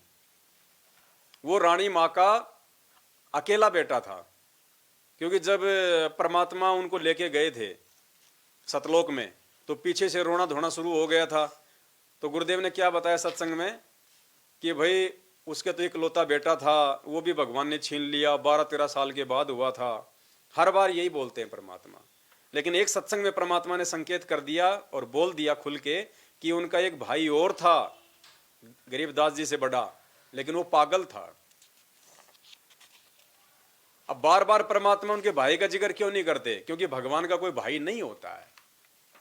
भगवान का कोई भाई नहीं होता, कोई बेटा बेटी नहीं होती, कोई पत्नी नहीं होती। इसलिए तो हमने भी आज समझना है कि सतगुरु रामपाल जी भगवान का कोई भाई नहीं है। और जो भाई है उनका, आप देख लो, आप दोनों को बराबर में खड़ा कर दो, उनकी हाइट, उनका शरीर, उनका तेज, उनकी बोलचाल, उनका चेहरा, उनकी शकल, उनके हाव भाव, जमीन आसमान का फर्क है। गरीबदास जी के एक भाई और था, लेकिन वो बिल्कुल मेंटल था, उससे बड़ा था। उसके फिर बाद में गरीबदास जी हुए थे। तो स्पष्ट परमात्मा ने अपने सत्संगों में हर बात का जो है वो प्रमाण जो है वो दिया हुआ है। तो पुण्यात्माओं, जिसको गरीबदास जी महाराज जी का जीवन समझ में आ जाएगा, उसको संत रामपाल जी भगवान का जीवन अपने आप समझ में आ जाएगा कि ये परमात्मा है, ये किसी माँ के गर्भ से जन्म लेके नहीं आया है, ये लीला करता है बंदी छोड़, हमारी आंखों को धोखा देता है परमात्मा, और ज्ञान से फिर अपनी पहचान करवाता है। पिता पुत्र की लीला करते, तत्व ज्ञान से फिर समझाते। ना सतगुरु माँ बाप से जन्मा, करो ना शंका अपने मनमा, 8 सितंबर प्रकट हो आया, काल भी तुमको जान नहीं पाया। ये ऐसी लीला करता है परमात्मा। ये काल भगवान को भी धोखा देता है। एक सत्संग में परमात्मा ने बताया कि ये परमात्मा इस काल को धोखे में रख के अपना ज्ञान प्रचार करता है। अगर उस काल को इस बात का पता चल जाए कि परमात्मा कबीर जी धरती पे आया हुआ है, तो कहते हैं उसका कालजा फट जाए। तो पुण्यात्माओं, अब काल भी तो परमात्मा का बच्चा है, उसका कालजा फटेगा तो भी दुख दर्द तो परमात्मा को ही होगा। तो परमात्मा इसलिए अपने आप को छुपा के और संत रामपाल जी के रूप में आज ये ज्ञान प्रचार कर रहे हैं। सुनिए,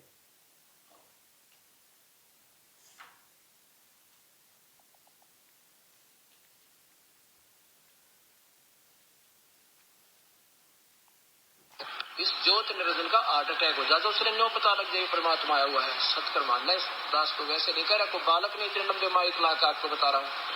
ये दास का स्वानुभव और साथ में परम पिता परमेश्वर का दिया हुआ ज्ञान और इस सब शास्त्रों का अध्ययन इस दास के साथ एक डाल की तरह साथ है। वो आप गुप्त रूप से आते हैं और काल को लगता है कि जोगजीत घूमता रहेगा। काल को लगता है जोगजीत घूम रहा है, घूमता रहेगा, लेकिन परमात्मा जो है वो गुप्त रूप से आते हैं। काल के हार्ट अटैक हो जाए अगर उसको मालूम पड़ जाए तो कि परमात्मा धरती पे आया हुआ है, तो परमात्मा किसी को हार्ट अटैक करने थोड़ी आता है। इस काल के न्योना जचरी के कब परमात्मा भी आते हैं यहाँ पे, यू पहचान ना पाता उसको। तो अगर इसने नो पता लग जा भगवान आ रहे हैं, जिसका कलजा फट जा, हार्ट अटैक हो जा। इसलिए परमात्मा एक सिंपल रूप में ऐसे रहते हैं, किसी का भी ना जसदेव भगवान होंगे, इस रूप में वो प्रभु आ जाते हैं। किसी के भी नहीं जचे कि वो भगवान है। अरे दुनिया को तो कहां से जमेगी कि संत रामपाल जी भगवान है, जब संत रामपाल जी के खुद के 90% भक्तों को ही विश्वास नहीं है कि ये परमात्मा है, और उनका जन्मदिन मनाते हैं 8 सितंबर को।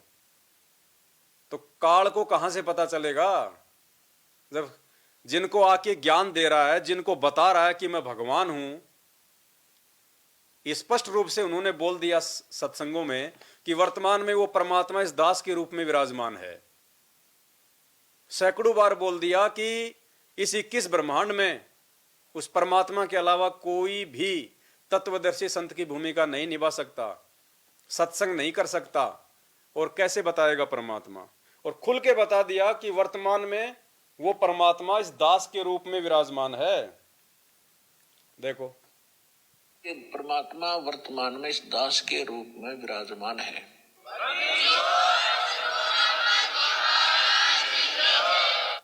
तो काल भगवान को तो कहां से मालूम पड़ेगा, जब इतना खुल के बताने के बाद भी संत रामपाल जी के खुद के 90% भक्तों को विश्वास नहीं है कि संत रामपाल जी ही भगवान है, संत रामपाल जी ही परमात्मा है।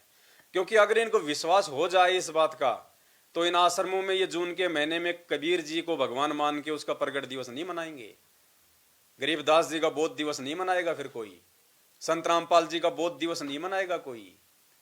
अगर इनको विश्वास हो जाए तो कि ये कबीर परमात्मा है। ये तो परमात्मा ने दया बख्शी अपने सत्सेवक बच्चों के ऊपर साध संगति के माध्यम से, उनको केवल पहचान हुई है कि संत रामपाल जी ही परमात्मा है। ना सतगुरु माँ बाप से जन्मा, तुम करो न शंका अपने मनमा, 8 सितंबर प्रकट हो आया, काल भी तुमको जान नहीं पाया। यही राम है यही कन्हैया, ना कोई जिसके बाप और मैया, भाई बंधु ना कोई पत्नी, और ज्ञान से खोलो बुद्धि अपनी। अब यही राम है यही कन्हैया, राम भी ये परमात्मा ही बन के आता है, क्योंकि ब्रह्मा विष्णु महेश का भी जब कोई काम अटकता है तो ये परमात्मा ही करता है, सतगुरु रामपाल जी भगवान, जिनको हम कबीर जी कहते हैं। जब शंकर भगवान के पीछे जब भस्मासुर दौड़ रहा था भस्म कंडा हाथ में लेके, तो पार्वती का रूप बना के कौन आया बीच में? यही परमात्मा सतगुरु रामपाल जी भगवान आए। जब प्रहलाद भगत को हिरण्यकश्यप मारने के लिए तैयार हो रहा था, तो नरसिंह रूप धारण करके कौन आया? यही परमात्मा सतगुरु रामपाल जी भगवान आए। जब नरसिंह जी की द्योति का भात भरा जा रहा था, तो 56 करोड़ की माया बरसाने के लिए और उसकी टूटी फूटी बैलगाड़ी को वापस ठीक करने के लिए कौन आया? श्री कृष्ण जी रूप में खाती बन के, यही सतगुरु रामपाल जी भगवान आया। काल तक के सारे काम ये परमात्मा संवारता है। ये भिखारी हैं, सब भिखारी। इनको भी जब किसी चीज की आवश्यकता होती है तो परमात्मा के आगे हाथ जोड़ते हैं। ये राम रूप में भी रामचंद्र के, विष्णु अवतार के सारे काम इस परमात्मा ने सारे थे। एक सत्संग में गुरुजी ने स्पष्ट बोल रखा है कि रामचंद्र जी ने रावण को नहीं मारा, और ना उनकी औकात थी कि रावण को रामचंद्र जी मार दे, नहीं मार सकता था वो। जब काफी दिन हो गए थे उनको आपस में लड़ते हुए, युद्ध करते हुए, रामचंद्र जी ने अपने सारे अस्त्र शस्त्र चला लिए, रावण नहीं मरा। अंत में विभीषण ने यह भी कह दिया था कि इसकी नाभि में एक नाभि कुंड है, अमृत कुंड, और यदि वहां पे निशाना लगाया जाए तो इसकी मृत्यु होगी। रामचंद्र जी को 6 दिन हो गए थे निशाना लगाते हुए रावण की नाभि में, सुंडी में, लेकिन वो निशाना नहीं लगा पा रहा था। तब वो रोने लग गया और हाथ जोड़े कि हे परमात्मा, इस राक्षस से आप ही मेरा जो है वो पीछा छुड़वाओ। तब ये कबीर परमात्मा, ये सतगुरु रामपाल जी भगवान, आप इनको चाहे रामपाल जी को हो चाहे इनको कबीर जी को हो, बात एक ही है। इनका वैदिक नाम है कबीर, बाकी परमात्मा लाखों करोड़ों नामों से आते जाते रहते हैं। तो यही सतगुरु रामपाल जी भगवान श्री रामचंद्र जी की वो दुखी पुकार सुन के गए वहां पे और परमात्मा ने रामचंद्र जी को तो अंतर ध्यान कर दिया आम सैनिकों की तरह कहीं साइड वाइड में, और खुद राम रूप धारण करके इस परमात्मा ने रावण का वध किया था। सुनिए,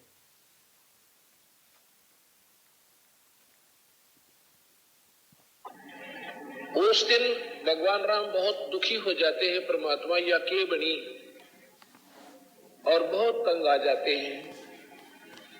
याद करते हैं परम शक्ति को। जब ये अपने हथियार फेल हो जाना, जो भगवान याद आता है इस जीव ने। तो रामचंद्र अभी जीव संज्ञा में थे, अब भी हैं। तब उसने उस परम शक्ति को याद किया था, ये मालिक इस राक्षस के ऊपर पीछा छुटवाओ मेरा। जब वो परम शक्ति स्वयं कबीर भगवान, वो सतपुरुष आए थे, और जब उस रावण का वध किया था राम रूप बना के, रामचंद्र को अंतर ध्यान कर दिया, राम रूप बना के अगले दिन युद्ध किया, जब उसकी सुंडी में तीर मारा। हालांकि विभीषण ने बता रखा था कि इसकी नाभि में अमृत है। भगवान रामचंद्र जी ने रावण के यहां से यहां तीर मार के और उसके 10 बार सिर काट दिए, 10 बार फिर वापस उग गए थे। अब राम बोला वो बड़ा राक्षसी तो कभी मरता है को ना। विभीषण ने बताया था इसकी नाभि में तीर मारो। 6 महीना तक नाभि में तीर मारने की कोशिश राम करता रहा, वो भी बराबर का योद्धा था, सारे तीर काट देता था। उस दिन तक कति रो पड़ा रामचंद्र जी, भगवान क्यों करे पीछा छुटवाओ मेरा। जब वो परम शक्ति आते हैं कबीर भगवान, और अगले दिन युद्ध करते हैं, राम को अंतर ध्यान कर देते हैं। उसने बेरा भी कोई ना कित खड़ा कित पड़ा हो, उनका स्वरूप बदल देते हैं। कोई और सैनिक नजर आ रहा, फिर आप उसके रावण का वध करके और राम को शाबाशी दे देते हैं। अब ये है अंतिम सत्र की बातें, ये हमारी बुद्धि अनजान आदमी की स्वीकार नहीं करे, और बुद्धिमान की तो करी पड़ी है कभी। तो इस प्रकार ये परमात्मा ने अंतिम स्तर की बातें बताई हैं कि नॉर्मली हर कोई आदमी इन बातों को स्वीकार नहीं करेगा, और जो बुद्धिमान है उसके तो समझ में आई पड़ी है। और दास गलती से 6 दिन बोल गया। परमात्मा कह रहे 6 महीने तक नाभि में तीर मार रहा था, 6 महीने हो गए उसकी नाभि में तीर नहीं लगा था। तो इसलिए परमात्मा ने लिखवाया कि यही राम है, यही कन्हैया, ना कोई जिनके बाप और मैया, भाई बंधु ना कोई पत्नी, ज्ञान से खोलो बुद्धि अपनी। पुण्यात्माओं, जो परमात्मा का होगा, जो परमात्मा का जो सगा होगा, वही परमात्मा के मार्ग पे चलने की हिम्मत करेगा। इस भगवान का कोई सगा भाई नहीं है। अगर सगा भाई होता कोई भगवान का, तो 8 साल से भगोड़ा बन के नहीं घूमता। इस सत्य के लिए वो भी भगवान के साथ में जेल में बैठता, छुपता हुआ नहीं फिरता। इस भगवान का सगा वो है, इस भगवान का असली भाई, असली बेटा बेटी वो है, जो इस भगवान की नियम और मर्यादा में रह के जो भगवान वाले जो काम करेंगे, जो संघर्ष करेंगे जो सत्य के लिए, वो है इस परमात्मा का असली भाई। ये परमात्मा इस काल लोक में एक परिवार में आने की भूमिका केवल इसलिए करते हैं क्योंकि हजारों लाखों वर्षों से नकली संतों ने इस तत्व ज्ञानहीनता के चलते एक ऐसी धारणा बना दी कि भाई जो आदमी जंगल में रहता है, जो ब्रह्मचारी रहता है, जिसने कभी स्त्री का मुंह नहीं देखा, जिसने शादी नहीं करी, वही मोक्ष प्राप्त करते हैं, गृहस्थ आदमी मोक्ष प्राप्त नहीं कर सकता। तो इस धारणा को परमात्मा ने तोड़ने के लिए 350 साल पहले तो गरीबदास जी का रूप बनाया, एक परिवार में आए, बेटा बेटी भी हुए, माँ बाप भी बनाए, और आज ठीक इसी प्रकार संत रामपाल जी के रूप में आए, भाई भी बनाया, बेटा बेटी भी बनाए, रिश्तेदार भी बनाए, और दिखाया परमात्मा ने कि जब इस ग्रस्त में रह के जब गरीबदास जी मोक्ष प्राप्त कर सकते हैं, और भाई हम प्राप्त करेंगे उसी तरह से, तो आम व्यक्ति को मोक्ष प्राप्ति के मार्ग में क्या बाधा आ गई। इस धारणा को तोड़ने के लिए परमात्मा इस काललोक में एक परिवार बसाते हैं, वरना वो परमात्मा जिसका सतलोक में इतना लंबा चौड़ा जिसका परिवार है, इस गंदे लोक में परमात्मा घर बसाने के लिए आएगा। वो सतलोक का राजा इस गंदे लोक में एक घर बसाने के लिए आएगा क्या। तो पुण्यात्माओं, ये परमात्मा है, इनको पहचानो, इनके मिशन को पहचानो, इनके मकसद को पहचानो। ये सारी लीला परमात्मा इसीलिए करते हैं कि वो अपनी पहचान करवा सकें हमें। और जब तक हमारे हृदय में एक परमात्मा नहीं समाएगा, जब तक हम दाढ़ी मूछ वाले को भी भगवान मानेंगे, गरीबदास जी को भी भगवान मानेंगे, उन सब के हम जयकारे बोलते रहेंगे, तो पुण्यात्मा कहाँ से हम लोग ये मोक्ष प्राप्त कर जाएंगे हम। तो यही राम है, यही कन्हैया, ना कोई जिसके बाप और मैया, भाई बंधु ना कोई पत्नी, ज्ञान से खोलो बुद्धि अपनी। परमात्मा एक कहते हैं ना अपने उसमें शब्द में, तत्व भेद कोई न्यारा रे संतो, तत्व ज्ञान कोई न्यारा रे संतो, तत्व ज्ञान कोई न्यारा, समझेगा कोई गुरु मुख प्यारा। तो ये तत्व ज्ञान कुछ अलग है, इसको केवल जो गुरु मुख होगा वही इन चीजों को समझ पाएगा। हर भगत भी नहीं समझ पाएगा इस परमात्मा को लास्ट तक, इतना समझाने के बाद भी नहीं समझ पाएगा। और जिस पे परमात्मा की दया होगी वो थोड़ा सा परमात्मा के द्वारा समझाने में ही समझ जाएगा। तो साथ संगत वाले भाई बहनों पे विशेष मेहर है, जिन्होंने बहुत ही थोड़े समय में इस परमात्मा की पहचान कर ली और अपने आत्म कल्याण के मार्ग में आगे बढ़ रहे हैं। मैंने जान लिया पहचान लिया, गुरु को भगवान मान लिया, संत रामपाल जी हैं सबके दाता, जिनके पिता ना कोई माता। इस परमेश्वर की कोई माता पिता नहीं है, ये स्वयंभू है, स्वयं प्रकट होता है, अवगत पुरुष है ये। काशी में जुल्हा बनाए, वैदिक नाम कबीर धराए, लीला की और गुरु बनाया, रामानंद को भेद बताया। काशी में जब परमात्मा आए थे, अरे जिसका नाम ही जगत गुरु है, उसको गुरु बनाने की आवश्यकता नहीं पड़ती है। जगत गुरु वो होता है जिनके समान किसी को ज्ञान नहीं होता, जो पूरे जगत को जो ज्ञान दे उसको कहते हैं जगत गुरु। और जो गुरु बना के फिर उससे ज्ञान लेके फिर जो अपने आप को जगत गुरु कहलवाएगा, तो वो जगत गुरु नहीं है, क्योंकि उसने तो किसी और से ज्ञान लेके फिर लोगों को ज्ञान देना शुरू किया है। तो वो जगत गुरु कहां से हो गया? उस जगत गुरु वो होता है जिसका कोई गुरु ना हो। और यदि कोई अपना गुरु बना के उससे ज्ञान लेके फिर लोगों को ज्ञान दे, तो वो जगत गुरु नहीं है फिर। तो जिस प्रकार इस परमात्मा ने 650 साल पहले काशी में लीला की, आज हम सबको पता है कि उन्होंने पंडित रामानंद जी को अपना मुंह बोला गुरु बनाया था, सिर्फ गुरु शिष्य परंपरा को यथावत रखने के लिए। वरना लोग ये कहेंगे कि कबीर जी ने कौन सा गुरु बनाया था जो हमें गुरु बनाने की आवश्यकता है। ठीक यही लीला आज की संत रामपाल जी भगवान ने 17 फरवरी 1988 को आदरणीय राम देवानंद जी को अपना मुंह बोला गुरु बनाया। मुंह बोला गुरु। संत रामपाल जी ने कोई नाम दीक्षा नहीं ली थी उनसे, ये केवल हमारी चरम दृष्टि को उन्होंने एक धोखा दिया। और अभी जो 15 मार्च 2023 को अलार्म सत्संग में आपको इस बात का विशेष तौर से खुलासा किया जाएगा। विशेष तौर से आपको इसी विषय के ऊपर आपको समझाया जाएगा कि आदरणीय राम देवानंद जी कौन थे, एक जीव थे या वो परमात्मा थे या वो सतगुरु थे। तो आज भी परमात्मा ने 17 फरवरी 1988 को केवल लीला करी, उनको अपना एक गुरु बनाने की। बाकी संत रामपाल जी जो हैं स्वयं परमात्मा हैं, ये जगत गुरु हैं, इनको गुरु बनाने की आवश्यकता नहीं है।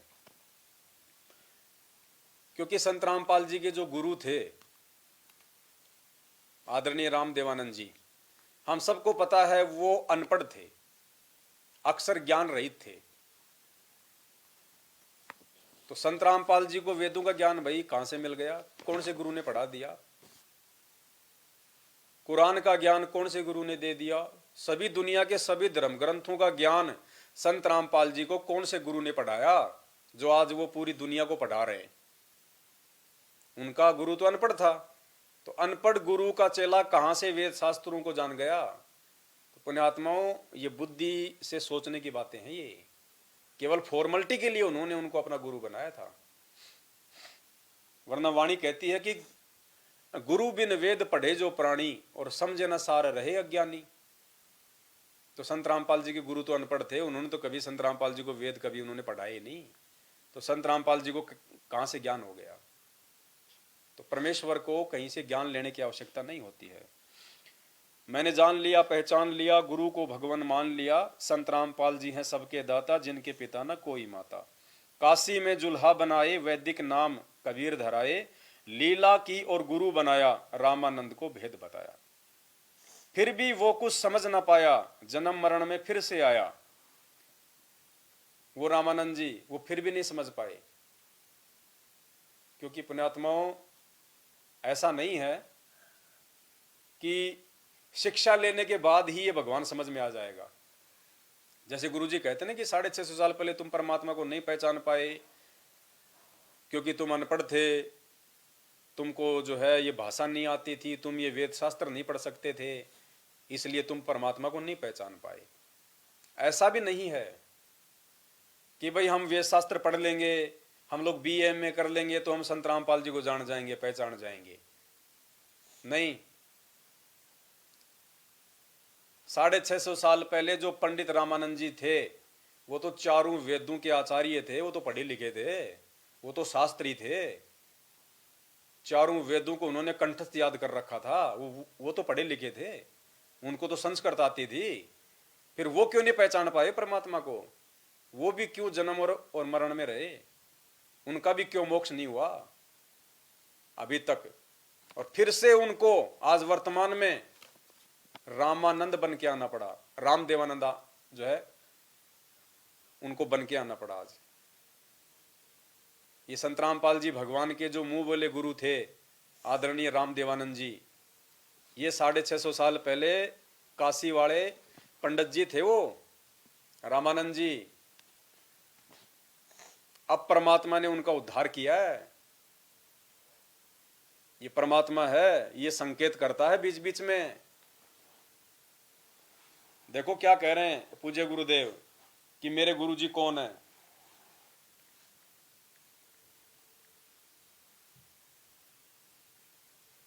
क्या संकेत कर रहे हैं? देखो ये भगवान है।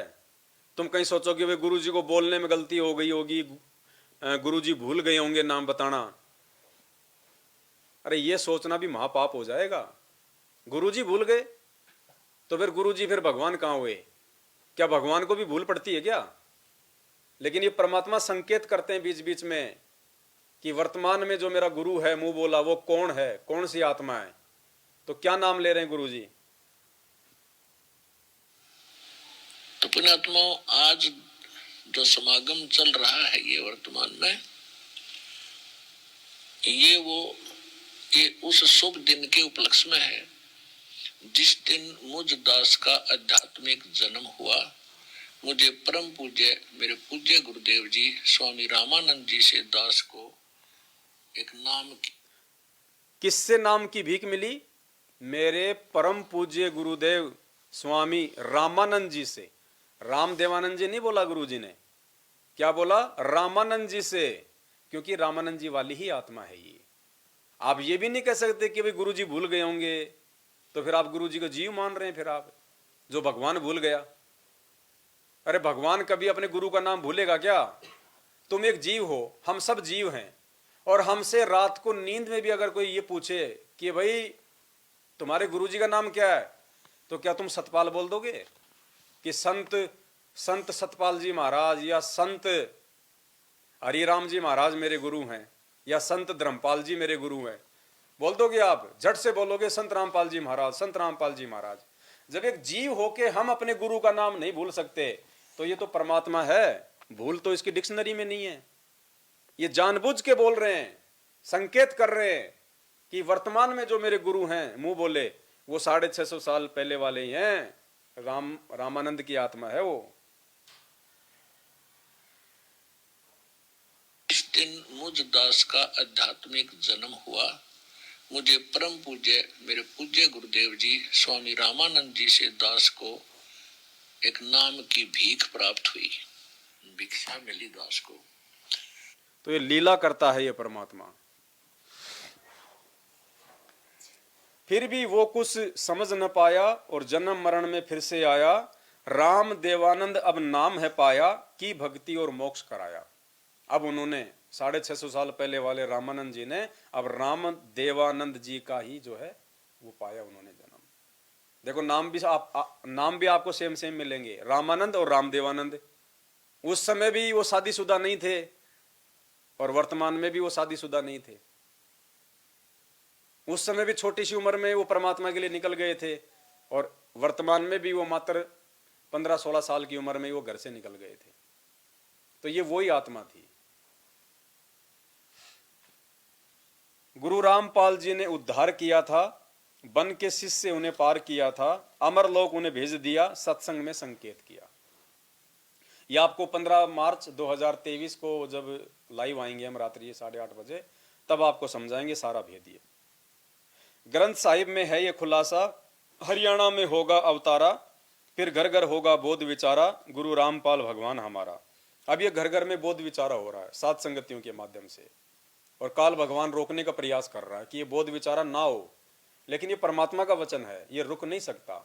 घर घर में परमात्मा की महिमा होगी, घर घर में परमात्मा की जो है ये पूजा होगी। बीत गया 5505 वचन तुम्हारा हो गया साचा, सत्य धर्म का हुआ प्रचार, गुरु रामपाल जी है करतार। यानी बीत गया 5505। परमात्मा ने अपनी वाणी में कहा था ना कि 5000 और 500 जब कलयुग बीत जाए, महापुरुष फरमान तब जग तारन को आए। देखो 1997 के लिए कहा ये परमात्मा ने, और मालिक ने फिर यहाँ पे संकेत भी कर दिया कि भाई आज वो परमात्मा खुद ही है, वो महापुरुष खुद संत रामपाल जी हैं।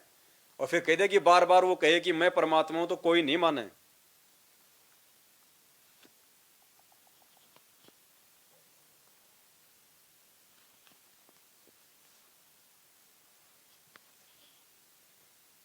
कि एक महापुरुष आएगा, यानी परमात्मा बार बार नो कहे, जैसे यहाँ आए थे जो बार बार नो कहते मैं भगवान हूँ, कोई नहीं माने, तो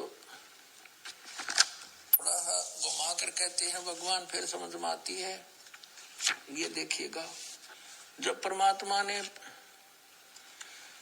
उस समय कहा था 550 वर्ष पहले, 650 वर्ष पहले कि धर्मदास एक ऐसा समय आएगा जो 5505 को मैं बता रहा हूँ, उस समय एक ऐसा समय आएगा जो मेरा हंस जाएगा। जो उसमें तो कहा परमात्मा ने कि हम ही जाएंगे गरीबदास वाले पंथ में आगे चल के, और फिर बताया है देखना कि एक महापुरुष आएगा, यानी परमात्मा बार बार नो कहे, जैसे यहाँ आए थे जो बार बार नो कहते मैं भगवान हूँ, कोई नहीं माने, तो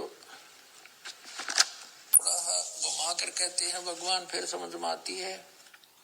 इसलिए पुण्यात्माओं, उस परमात्मा ने अपने आप को छुपाना पड़ता है, इसलिए उस परमात्मा ने अपने आप को छुपाना पड़ता है कि मेरा हंस जाएगा। और गुरुदेव क्या कह रहे हैं कि 650 साल पहले कहा था कि 12वें पंथ में हम ही जाएंगे, और फिर गुरुदेव अपने आप को छुपा देते हैं कि भाई परमात्मा नहीं आए तो मुझदास को भेज दिया। अब परमात्मा क्यों नहीं आया, इसका कोई प्रमाण है कहीं पे? क्यों नहीं आया परमात्मा, रीजन क्या है? फिर तो भगवान जो है वो झूठा हो गया। 650 साल पहले धर्मदास जी को तो कह दिया कि मैं खुद ही जाऊंगा, 12वें पंथ में हम ही चलावें, सब पंथों को मिटा के एक पंथ चलावें। तो परमात्मा भी इसका मतलब अपने वचन का कच्चा है, परमात्मा भी इसका मतलब झूठा है फिर तो। या परमात्मा के कौन सी ऐसी वो आंट अड़ गई भाई? क्या कोई प्रमाण है इस बात का कि परमात्मा क्यों नहीं आया? अपने संत को उन्होंने क्यों भेजना पड़ा? परमात्मा अपने आप को छुपा रहे हैं, वो खुद ही आए हुए हैं। परमात्मा को कोई दिक्कत नहीं है यहां आने में, लेकिन फिर जैसे मालिक ने कह दिया कि बार बार भगवान कहे तो कोई न माने कि वो भगवान है, इसलिए अपने आप को छुपाना पड़ता है, दूसरे तरीके से बोलना पड़ता है। तो खुद ही ये परमात्मा सतगुरु रामपाल जी भगवान अपनी उस वाणी को सत्य साबित करने के लिए कि जब आवे 5505 तब ये वचन मेरा होगा साचा, महापुरुष फरमान तब जग तारण को आए, यानी 1997 में वो महापुरुष आएगा। अब बहुत सारे भाई कह देते कि 1997 में आए थे कबीर परमात्मा। अरे वाणी के अनुसार 1997 में आना है परमात्मा को। अब 1997 में एक दिन में आके थोड़ा ना वो कोई बड़ा हो जाएगा, वो 40 साल का हो जाएगा या 40 साल का प्रकट होगा 1997 में। तो उस वाणी को सत्य साबित करने के लिए 8 सितंबर 1951 को भगवान धरती पे आ गया, और 17 फरवरी 1988 को 12वें पंथ में प्रवेश कर गया कि 12वें पंथ में हम ही चलावें, सब पंथों को मिटा के एक बनावें। तो 17 फरवरी 1988 को आदरणीय राम देवानंद जी को अपना मुंह बोला गुरु बना के 12वें पंथ में वाणी के अनुसार उन्होंने प्रवेश कर लिया। और 1997 में उन्होंने अपना यथार्थ 13वां कबीर पंथ चला दिया और अब सब पंथों को मिटा दिया उन्होंने अपना ज्ञान देके, सबके ज्ञान को उन्होंने फैल कर दिया। अब एकमात्र ये 13वां कबीर पंथ अगर किसी की समझ में आ जाए तो, और खुद ये कबीर परमात्मा है। बीत गया 5505 वचन तुम्हारा हो गया साचा, सत्य धर्म का हुआ प्रचार, गुरु रामपाल जी है करतार। ये सत्य धर्म चल रहा है वर्तमान में इस पृथ्वी पे, 13वां यथार्थ कबीर पंथ। और केवल सत्सेवक ही हैं जो 13वें पंथ की भक्ति कर रहे हैं। बाकी जितने भी भाई बहन हैं 90% संत रामपाल जी से जुड़े हुए उनके भगत, वो 12वें पंथ की भक्ति कर रहे हैं। क्योंकि 13वें पंथ की भक्ति में तो संत रामपाल जी ही भगवान है। और जो लोग आज भी दाढ़ी मूंछ वाली फोटो को या गरीबदास जी को पूज रहे हैं, उनका प्रगट दिवस या बौद्ध दिवस मना रहे हैं, तो वो 12वें पंथ वाली भक्ति कर रहे हैं, अभी 13वें पंथ की नहीं कर रहे हो। साहिब से तुम दास हुए, सुल्तानी के खवास भये, तन पे कोरडे तुम ही खाए, बालक थे हम समझ नहीं पाए। साहिब से तुम दास हुए, जैसे हम नित्य नियम की वाणियों में पढ़ते हैं, वाणी नंबर 52 और 53 में, साहिब से सतगुरु भये, सतगुरु से भये साध, धर धर साहिब से सतगुरु भये, सतगुरु से भये साध, धर धर वेक विशालंग, खेल आदि और अंत। और एक दूसरी वाणी है, साहिब से सतगुरु भये, सतगुरु से भये साध, ये तीनों अंग एक हैं, गति कुछ अगम अगाध। तो ये सारे रूप उस परमात्मा के ही हैं। सुल्तानी के भये खवास, इब्राहिम सुल्तान के वहां पे परमात्मा उसका नौकर बन के रहे थे, नौकरानी बन के उन्होंने वो सेज बिछाई थी। तन पे कोरडे तुम ही खाए, बालक थे हम समझ न पाए। ये सतगुरु रामपाल जी भगवान ही थे। तो परमात्मा भिन्न भिन्न रूपों में भिन्न भिन्न नामों से ये आते रहते अपनी आत्माओं के लिए। सत सेवक करते सत भक्ति, गुरु ज्ञान से मिलती है शक्ति, साध संगत में जो कोई आया, फिर काल ने उसको नहीं सताया। आपको एक भी प्रमाण पूरे हिंदुस्तान में, पूरी दुनिया में नहीं मिलेगा कि किसी भी सत्सेवक की कोई अकाल मौत हुई हो। कोई भी जो सत्सेवक है वो बीमारी से मरा हो, एक्सीडेंट में मरा हो। जबकि आपको कोरोना काल में और वर्तमान में आपको हजारों की संख्या में ऐसे प्रमाण मिल जाएंगे जो हम आपको देते रहते हैं समय समय पे, कि इस 4 तारीखों पे जाने वाले कितने सैकड़ों लोग मर गए। कोई ट्रेन के नीचे आके जो है वो कट के मर रहा है, कोई गाड़ियों से एक्सीडेंट होके मर रहे हैं, बस एक्सीडेंट हो रही है, 12 के 12 मर रहे हैं। महाराष्ट्र से आने वाले भाई बहन नागौर में वो बस एक्सीडेंट हुई थी, 12 के 12 मरे थे, 12-13। कोई फांसी खा के मर रहा है, वो नेपाल की बहन थी बिंदिया, हिसार में मटका चौक पे फांसी खा के मरी वो। अभी ये कोरोना आया, हजारों भक्तों ने अपना दम तोड़ा ऑक्सीजन के अभाव में। जबकि संत रामपाल जी के भगत को तो धर्मराज भी हाथ नहीं लगा सकता, धर्मराज भी। तो वो क्यों मर गए भाई? वो किसके भगत थे फिर? केवल नाम संत रामपाल जी से ले रखा था, भगत संत रामपाल जी के नहीं थे, क्योंकि वो मर्यादा में नहीं थे। वो मैनेजमेंट के पीछे चल रहे थे, जो कि भक्तों की मर्यादा ही तुड़वाता है। सत्सेवकों का बाल भी बाका नहीं हुआ। तो परमात्मा उसके साथ है जो नियम में रह के भक्ति करेगा, गुरु को भगवान मान के भक्ति करेगा। सत्सेवक करते सत भक्ति, गुरु ज्ञान से मिलती है शक्ति, साध संगत में जो कोई आया, फिर काल ने उसको नहीं सताया। कोरोना ने भक्तों को खाया, सतगुरु ने उन्हें नहीं बचाया। नियम तोड़ जो भक्ति करेगा, वो तो काल की भेंट चढ़ेगा। ये नियम तोड़ने वाले थे जो लोग ये मरे हैं। ये नियम तो वैसे सबके टूटे हुए हैं, लेकिन उनका वो बुरा समय उस समय आ गया था। कोई ये ना समझे कि भाई फिर भाई हम क्यों नहीं मरे, क्योंकि बहुत सारे लोग कह देंगे कि हम भी तो उसी मैनेजमेंट से जुड़े हुए हैं, हम भी तो कोरोना में उन्हीं के साथ थे, हम भी तो आश्रमों में जाते हैं, उनको दान धर्म करते हैं, हम क्यों नहीं मरे। अरे तुम्हारा वो बुरा समय आया नहीं, अभी तुम्हारी बैटरी चार्ज है।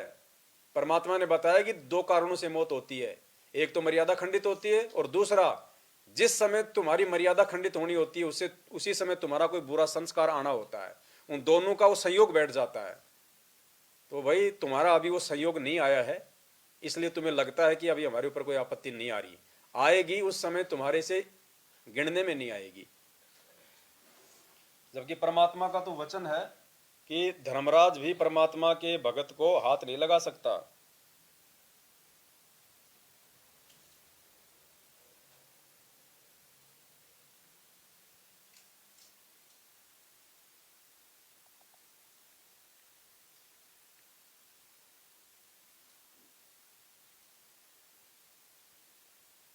राय दरबार में दी कबीर तलाक, मेरे भूले चूके हंस को तू पकड़िए मत कजाक।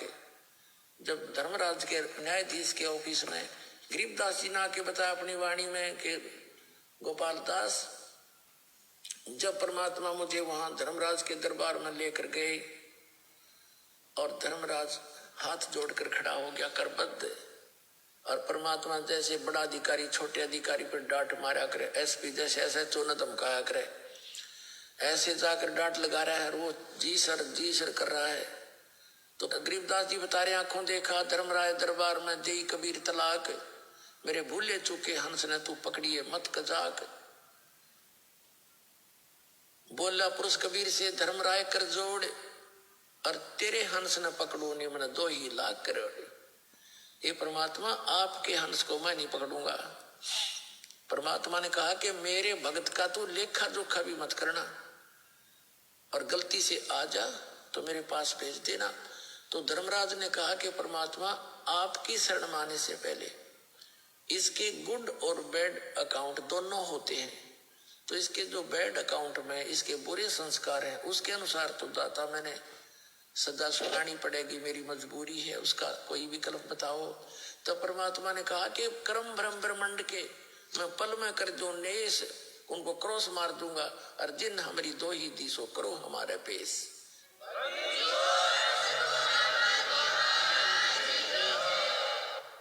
कि जिसने मेरा नाम ले रखा है और मेरा जिक्र कर दिया, मैं तो कबीर साहब का भगत हूँ, परमात्मा का शिष्य हूँ, उनका भगत हूँ, तो खबरदार उसका काम। अब क्या कह रहे हैं गुरु जी, उस धर्मराज को क्या कह रहे हैं कि जिसने मेरा जिक्र कर दिया कि मैं तो कबीर जी का भगत हूँ, उनसे नाम ले रखा है, तो नाम तो आपने संत रामपाल जी से ले रखा है, फिर यहाँ पे कबीर जी का नाम क्यों दिया? ये संकेत करता है परमात्मा कि मैं ही कबीर हूँ। ध्यान से सुनो, आपने कबीर जी से नाम लिया है क्या दाढ़ी मूंछ वाले से? आपके गुरु कौन है? आपको नाम किसने दिया? संत रामपाल जी ने। और यहाँ पे क्या कह रहे हैं गुरु जी कि मैं तो कबीर जी का भगत हूं। तो भगत आप किसके हैं? संत रामपाल जी के, कबीर जी के? ये परमात्मा है खुद। तो मेरे पास भेज देना। तो धर्मराज ने कहा कि परमात्मा आपकी शरण माने से पहले इसके गुड और बैड अकाउंट दोनों होते हैं, तो इसके जो बैड अकाउंट में इसके बुरे संस्कार हैं उसके अनुसार तो दाता मैंने सजा सुनानी पड़ेगी, मेरी मजबूरी है, उसका कोई विकल्प बताओ। तो परमात्मा ने कहा कि कर्म भ्रम ब्रह्मंड के मैं पल में कर दूं नेस, उनको क्रॉस मार दूंगा, और जिन हमारी 2 दिशो करो हमारे पेश।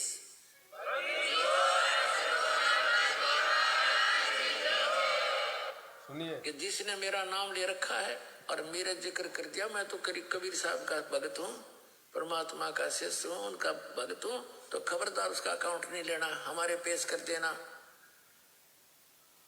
तो पुण्यात्मा एक भगत बता रहा था, रात्रि के समय मैंने सपना आया और 2 आए इसी बूढ़ी बूढ़ी शकल के और पकड़ कर मेरी बांख, चल तेरा टाइम हो लिया, पूरा टाइम हो गया तेरा समय, मुझे लेके ऊपर। मैंने उनसे रास्ते में पूछा, जब थोड़ी सी दूर रह लिया वो जहां वो मुझे ले जाना चाह रहे थे, मैंने पूछा भाई कौन हो तुम, कहाँ ले जा रहे हो मुझे? कि हम हैं यम के दूत और पहले ले जाओगे तेरे धर्मराज के दरबार में, और फिर जैसा आदेश होगा फिर हम तेरे को वहां छोड़ देंगे।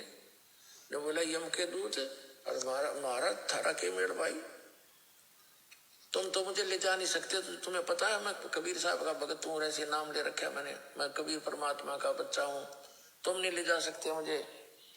वो बोला बार बार कह रहे हैं गुरु जी कि मैं तो कबीर जी का भगत हूँ, मैं परमात्मा का बच्चा हूँ, अपना नाम नहीं ले रहे यहाँ पे, बार बार अपने आप को छुपाना पड़ता है इन्होंने। तुम तो मुझे ले जा नहीं सकते, तो तुम्हें पता है मैं कबीर साहब का भगत हूँ, ऐसे नाम ले रखा है मैंने, मैं कबीर परमात्मा का बच्चा हूँ, तुम नहीं ले जा सकते मुझे। वो बोला चाल चाल सीधा था ना, तो न घट देंगे बात। जो बोला मैं गुट्टम गुट्टान के साथ छुटान लग गया, वो छोड़ देंगे उकरे, दोनों खूब खुचम खुचा हो गया हम तीनों जने। तो वो तगड़े थे, मेरा भी कई मार के मुझे खड़ा कर दिया। तो वो फिर डर गई इस बात, तब इतना कॉन्फिडेंस से जो कह रहा है कि गड़बड़ हो जा, थारे दो चूक लागी हो, एक ने कहने लगा तो उसके पास खड़ा रहा, मैं पहले अंदर जाके वेरीफाई कर रहा हूँ। तो उसने जाके कहता मैंने न सुने दूर थे, वो तो मालिक की लीला थी, अंदर बतलाते। उसने कहा जी ऐसे ऐसे एक व्यक्ति लाए हैं जो आपका आदेश था। वो तेनों कहे मैं कबीर साहब का भगत हूं, तो मुझे ले जा नहीं सकते। ये बात कर दे उसने फट दे वो फाइल खोली उसकी, जो बोला निकम्मे यू नहीं है, वो दूसरा है इससे नाम का, और पटको इस नंबर आओगे मन भी।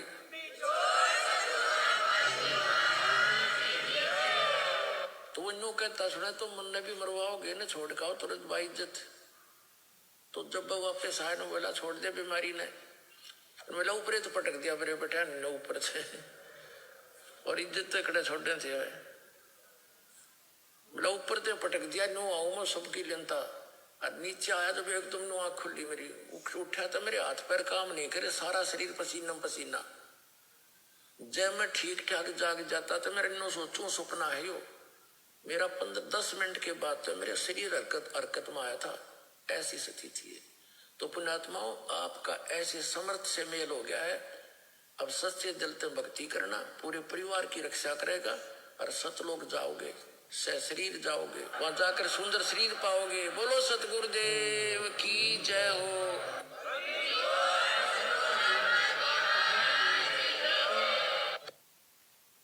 तो पुण्यात्माओं परमात्मा ने स्पष्ट कर दिया है समझदारों के लिए, और अंत में भगवान ने कह दिया कि सशरीर जाओगे, सशरीर।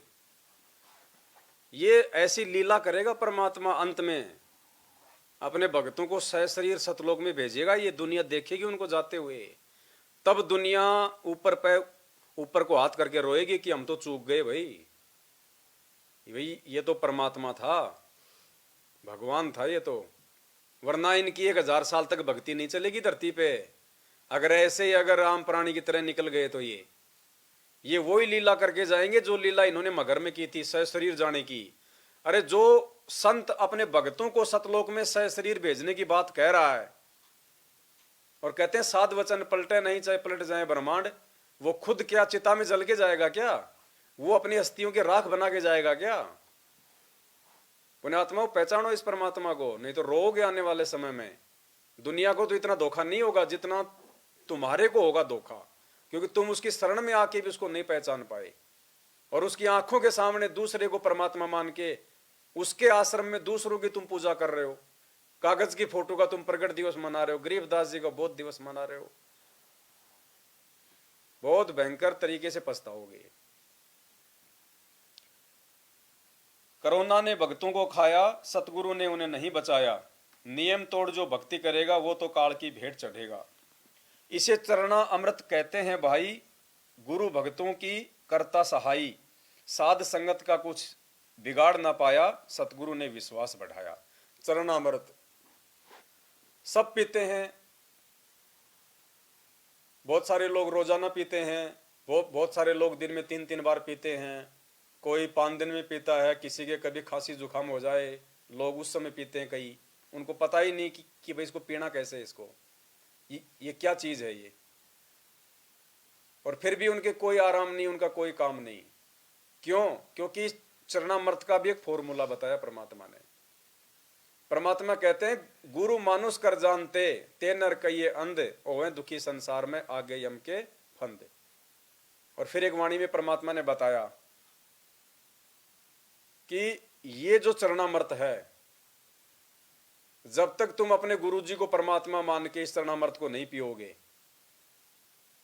यानी तुम चरणामृत भी पी रहे हो और अपने गुरुजी को एक आम व्यक्ति भी मान रहे हो, मानुष भी मान रहे हो। मानुष मतलब अपने जैसा मां के गर्भ से जन्म लेके आया हुआ व्यक्ति मान लोगे तो ये चरणामृत काम नहीं करेगा। इसलिए आए दिन संगत में लोग मर रहे हैं, ना तो भक्ति काम कर रही उनके, कुछ एक्सीडेंट हो रहे हैं, लोग हार्ट अटैक से मर रहे हैं लोग सार नाम लेके भी, ना तो चरणामृत कुछ उनको लाभ दे रहा, ना वो मंत्र लाभ दे रहे। क्योंकि परमात्मा ने फॉर्मूला बताया कि ये भक्ति तुम्हारे ऊपर ये कब काम करेगी, ये कब असर करेगी।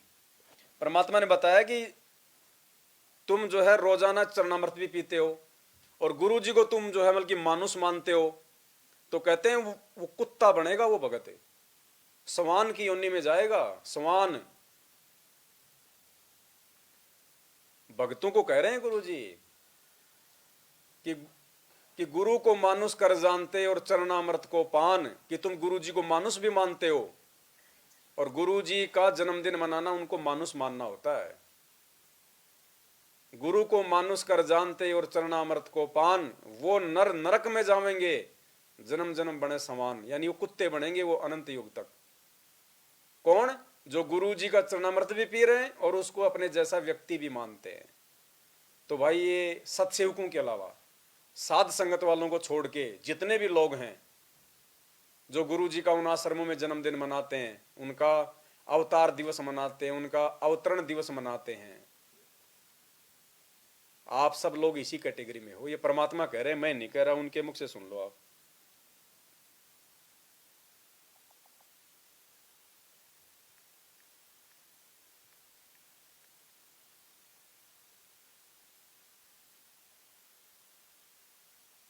परमात्मा बताते हैं, गुरु मानुष कर जानते ते नर कहिए अंधे, ओवे दुखी संसार में आगे यम के फंदे।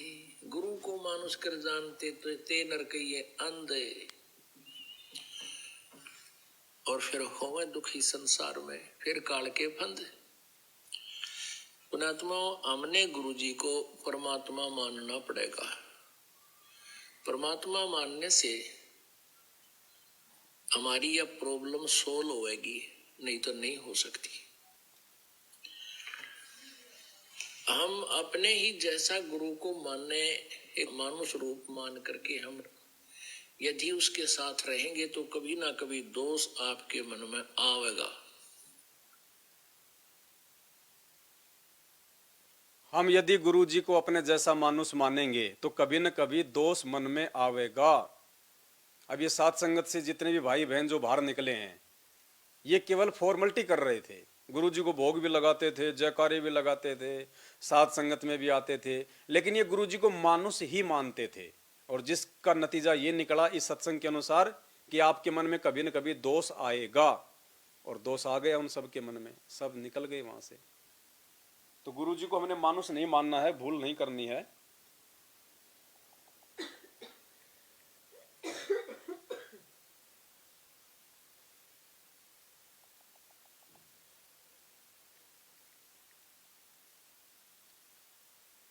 ये देखो परमात्मा यहाँ पे क्या कह रहे हैं, साफ साफ कह रहे हैं कि जो गुरु जी को मानुष भी मानते हैं और चरणामृत भी पीते हैं, वो नरक में जाएंगे, जन्म जन्म वो कुत्ते बनेंगे। फिर कबीर, गुरु को मानुष जोगने और चरणामृत को पाने, ते नर नरक जाएंगे जन्म जन्म होए समान।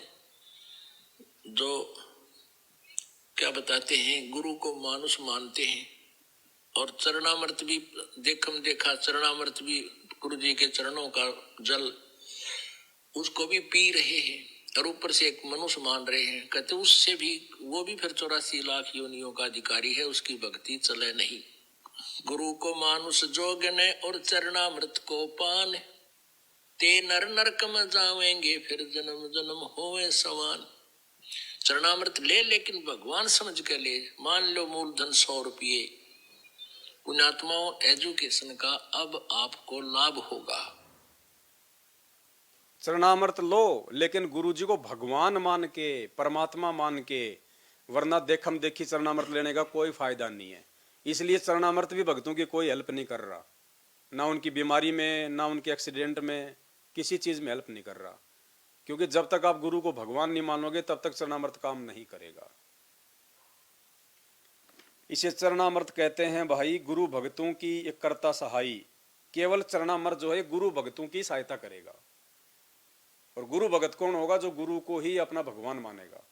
साध संगत का कुछ बिगड़ ना पाया, सतगुरु ने विश्वास बढ़ाया। गुरु वकील और गुरु ही जज है, जिसके हाथ में काल नबज है। तुम किसकी जमानत करवाओगे, मंद बुद्धि फिर पछताओगे। बहुत सारे भगत भाई बहन अपना नया ही एक झंडा लेके चल रहे हैं, गुरु जी की जमानत करवाएंगे, गुरु जी की जमानत करवाएंगे। बिहार साइड से हैं कुछ, 10-20 भक्तों को अपने पीछे लगा रखा है, 1000-1500 रुपये ले लेके उनसे फॉर्म भरवा लिए और गुरु जी की जमानत करवाएंगे, गुरु जी की जमानत करवाएंगे। तो और गुरु जी सत्संग में कह रहे हैं भाई कर ले गुरु वकील मुकदमा भारी है, कि नादान तेरा सबसे बड़ा मुकदमा है ये जन्म और मृत्यु का, और ये केवल तू गुरु जी को वकील बनाएगा तब जाके धर्मराज के दरबार में तेरा मुकदमा लड़ेगा वो। अरे हमने तो गुरु जी को वकील बना रखा है और ये गुरु जी के वकील बनने के लिए तैयार हो रहे हैं। तो ये भी नादानी है, अज्ञानता है, बहुत छोटी सोच है ये। भाई फिर पाछे पछताओगे, खाली हाथ तुम जाओगे, जब काल के मुकद्दर खाओगे, फिर लक 84 आओगे। अंत में हम ये विनती करते, सत्सेवक सत्संगत करते, गुरु को हम है भोग लगाते, 3 ताप के कष्ट नसाते। इस पूरी धरती पे अगर गुरु जी को इस यथार्थ 13वें कबीर पंथ में अगर किसी ने भोग लगाना शुरू किया है, और गुरु को भोग वही लगाएगा जो गुरु को भगवान मानेगा। आज देख लो परमात्मा किसी भी सत्सेवक पे रति भर भी आपत्ति, रति भर भी दिक्कत नहीं आने दे रहा परमात्मा किसी पे भी। आज ये जितने भी लोग जो गए हैं साथ संगत को छोड़ छोड़ के मैनेजमेंट की तरफ, आप इनसे पूछो, इनसे आप किसी से भी, कि तेरे ऊपर साथ संगत में रहते सहते कोई दिक्कत आई, कोई तकलीफ आई, कोई परेशानी आई, तेरे काम धंधे में कोई अड़चन आई? वो बोलेगा नहीं कोई दिक्कत नहीं आई, बहुत बढ़िया था। फिर क्यों गया भाई तू उधर? सभी जा रहे थे, वो भी जा रहा था, वो भी जा रहा था, ये देखा देखी। हाँ, आपत्तियों का दौर तो अब शुरू होगा, आपत्तियों का दौर पुण्यात्माओं अब शुरू होगा, वरना मालूम क्या पड़ेगा फिर कि साथ संगत क्या है और कुसंगत क्या है। तो परमात्मा ने एक मौका दिया था उनको, मौका उन्होंने गवा दिया। अब परमात्मा ये भी दिखाएगा कि साथ संगत क्या है और कुसंगत क्या है, नहीं तो लोग यकीन ही नहीं कर पाएंगे। भाई साध संगत में तुम भी आओ, गुरु को अपने खूब रिझाओ, हम 5 यज्ञ की खीरें खाते, सतगुरु अपनी कृपा बरसाते। तुम भी आओ भाई बहनों, आपस के मतभेद मिटाओ, एक गुरु की हम संतान, विचार करो भाई संत सुजान। लेकिन मूर्ख लोग विचार नहीं कर पाएंगे, अज्ञानी लोगों की दिमाग में ये बातें नहीं घुसेंगी।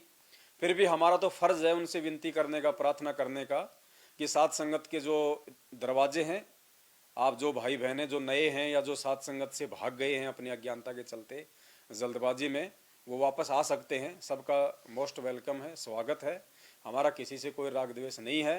वरना आने वाले समय में आपत्तियों का जब दौर शुरू होगा, उस समय पुण्यात्माओं परमात्मा तुम्हारी रक्षा नहीं करेगा। क्यों नहीं करेगा?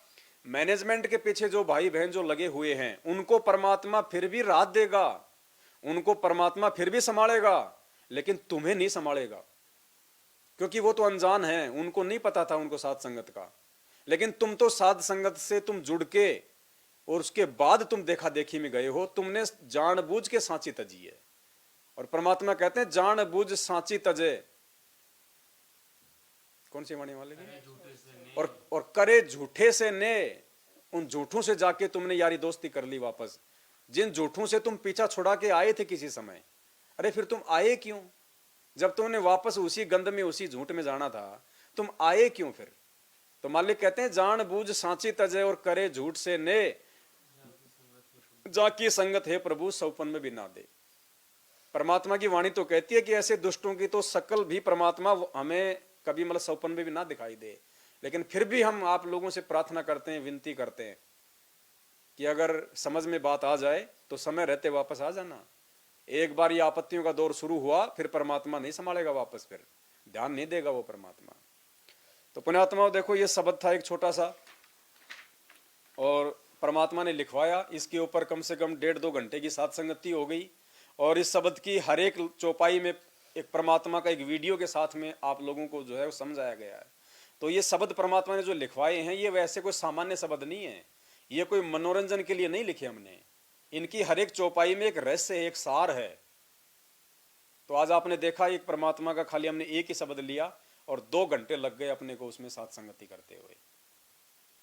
तो दया परमपिता परमात्मा की, आप सभी भाई बहन भी अगर मालिक दया करें तो अपने अपने घर पे अपने बाल बच्चों के साथ में इसी प्रकार से बैठ के, और भी नहीं तो परमात्मा का मंगलाचरण और ये विनती कर जोड़ू, विनती करूं, और एक आधा कोई शब्द परमात्मा का आपस में गा लो, गुनगुना लो, और साध संगति से जुड़ने का एक संदेशा लास्ट में सभी भाई बहनों को हाथ जोड़ के दे दो। तो इससे भी परमात्मा बहुत ज़्यादा प्रसन्न होंगे। और समय का तो हमारा सदुपयोग होगा ही होगा, क्योंकि गुरु महिमा से बढ़ के और कोई काम नहीं है।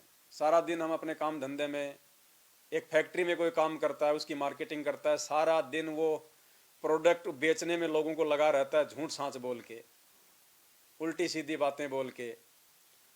पहले हम जब जाते थे गांव में जयपुर से, तो रास्ते में जैसे बस का जो आ जाता था, कोई बस स्टैंड आ जाता था, तो जैसे बस वहाँ पे 15-20 मिनट रुकती थी, तो एक आदमी हाथ में 5-10 पेन लेके आता था और आते ही छत को यूँ खुड़काता यूँ, तो लोग देखते भाई कौन आ गया। फिर वो कहता, भाई और बहनों, सजनों, इस गाड़ी में बैठे हुए भाई और बहनों, 10-15 मिनट आपकी गाड़ी रुकेगी, आप शांति से बैठिए। ये हमारी विमल कंपनी ने एक पेन निकाला है। क्या है? पेन। इसकी कीमत आप मार्केट में जाओगे, बाजार में जाओगे भाई और बहनों, आपको 20 रुपए से कम नहीं मिलेगा ये पेन। देखिए भाई बहनों, लेकिन हमारी विमल कंपनी इसके प्रचार कर रही है, इसलिए आपको एक साथ में और पेन दे रही है। पेन हो गए 2। कीमत भाई बहनों मात्र 20 रुपए। 20 रुपए। मार्केट में आप जाओगे, इन दोनों पेनों की कीमत आपको मिलेगी 60 रुपए। आपको यहाँ मिल रहे हैं हमारी कंपनी की तरफ से मात्र 20 रुपए। और भाई बहनों साथ में एक और पेन मिल रहा है हमारी विमल कंपनी की तरफ से। आइटम हो गए 3, रेट हो गई मात्र 20 रुपए। 20 रुपए। और इतना ही नहीं भाई बहनों, साथ में एक छोटा पेन और मिल रहा है आपको। वो इतना गुणगान करेगा उस चीज का, और फिर क्या करेगा वो पता है, क्योंकि सबका ध्यान तो उसकी तरफ रहता, और वो बीच में क्या बोलता, यूं मतलब इशारा करके, हाँ भाई साहब आ रहा हूं मैं, जबकि उसको कोई नहीं बुला रहा। फिर भी लोगों को ध्यान आकर्षित करने के लिए क्या बोलता, हाँ भाई साहब आ रहा हूं, बैठो बैठो अपनी सीट पे बैठो, जबकि उसको कोई नहीं बुला रहा वहां। लेकिन लोग सोचे यार लोग इसको बुला रहे हैं, इसका मतलब ले लो, अपने भी ले लो। तो उसके पेन वहां पे वो बिक जाया करते थे। तो एक 20-5-10 रुपए के पेन की सारा दिन वो थूक बिलोता रहता था। हर बस के अंदर चढ़ता, यही वो महिमा गाता उस पेन की, उस कंपनी की। और क्या मिलता उसको? 300-400 रुपए सारा दिन में। और जिस दिन वो कंपनी छोड़ देगा उस दिन कंपनी उसको चवन्नी नहीं देने वाली। और तुम अगर इस भगवान की महिमा करके अगर तुम इसको छोड़ भी दोगे तो भी ये तुम्हारे को अनंत युग तक संभालेगा, अनंत युगों तक राजा बना देगा, महाराजा बना देगा, और वर्तमान में तो तुम्हारे भंडारे खोल देगा ये। तो पुण्यात्मा, असली महिमा करने की वस्तु ये भगवान है। अब इसकी महिमा करेंगे तो हमारा बेड़ा पार होगा। फिर देखना ये परमात्मा हमें कैसे ये जो है ये संभालेगा। तो आज की साथ संगति में केवल इतना ही। अब आए बैठे तो थे 15-20 मिनट के लिए, लेकिन आपको पता ही है कि परमात्मा दया करते हैं तब समय का मालूम नहीं पड़ता है। तो आज की साथ संगति में केवल इतना ही। कोशिश करेंगे कि हर रोज आएं, लेकिन अगर कहीं बाहर रहेंगे साथ संगत में तो नहीं आ पाएंगे। बाकी आप सभी भाई बहन भी अगर परमात्मा दया करें, आपके पास मोबाइल है या कैमरा है, जैसे भी है, आप भी एक छोटा सा वीडियो 10-15-20 मिनट का, आधी घंटे का अपने बाल बच्चों के साथ में, माता पिता के साथ बैठ के इसी प्रकार से बनाएं, और उसको फिर सोशल मीडिया पे, यूट्यूब पे, फेसबुक पे डालें। और साथ संगत से जुड़ने की उसमें प्रार्थना आप सभी भाई बहनों से आप जरूर करें, क्योंकि जितनी आत्माएं साथ संगति से जुड़ जाएंगी उतनी आत्मा ही परमात्मा की है। बाकी नाम तो भगवान लाखों को दे देगा, अरबों को दे देगा, लेकिन पुण्यात्माओं परमात्मा लेके किसको जाएगा? जो उस परमात्मा को पहचान के उसकी मर्यादा में रह के भक्ति करेंगे। देसी घी के लड्डू जलेबी के चक्कर में पड़ने से मोक्ष नहीं होगा। तो आज के लिए केवल इतना ही। बंदी छोड़ सतगुरु रामपाल जी भगवान की जय हो।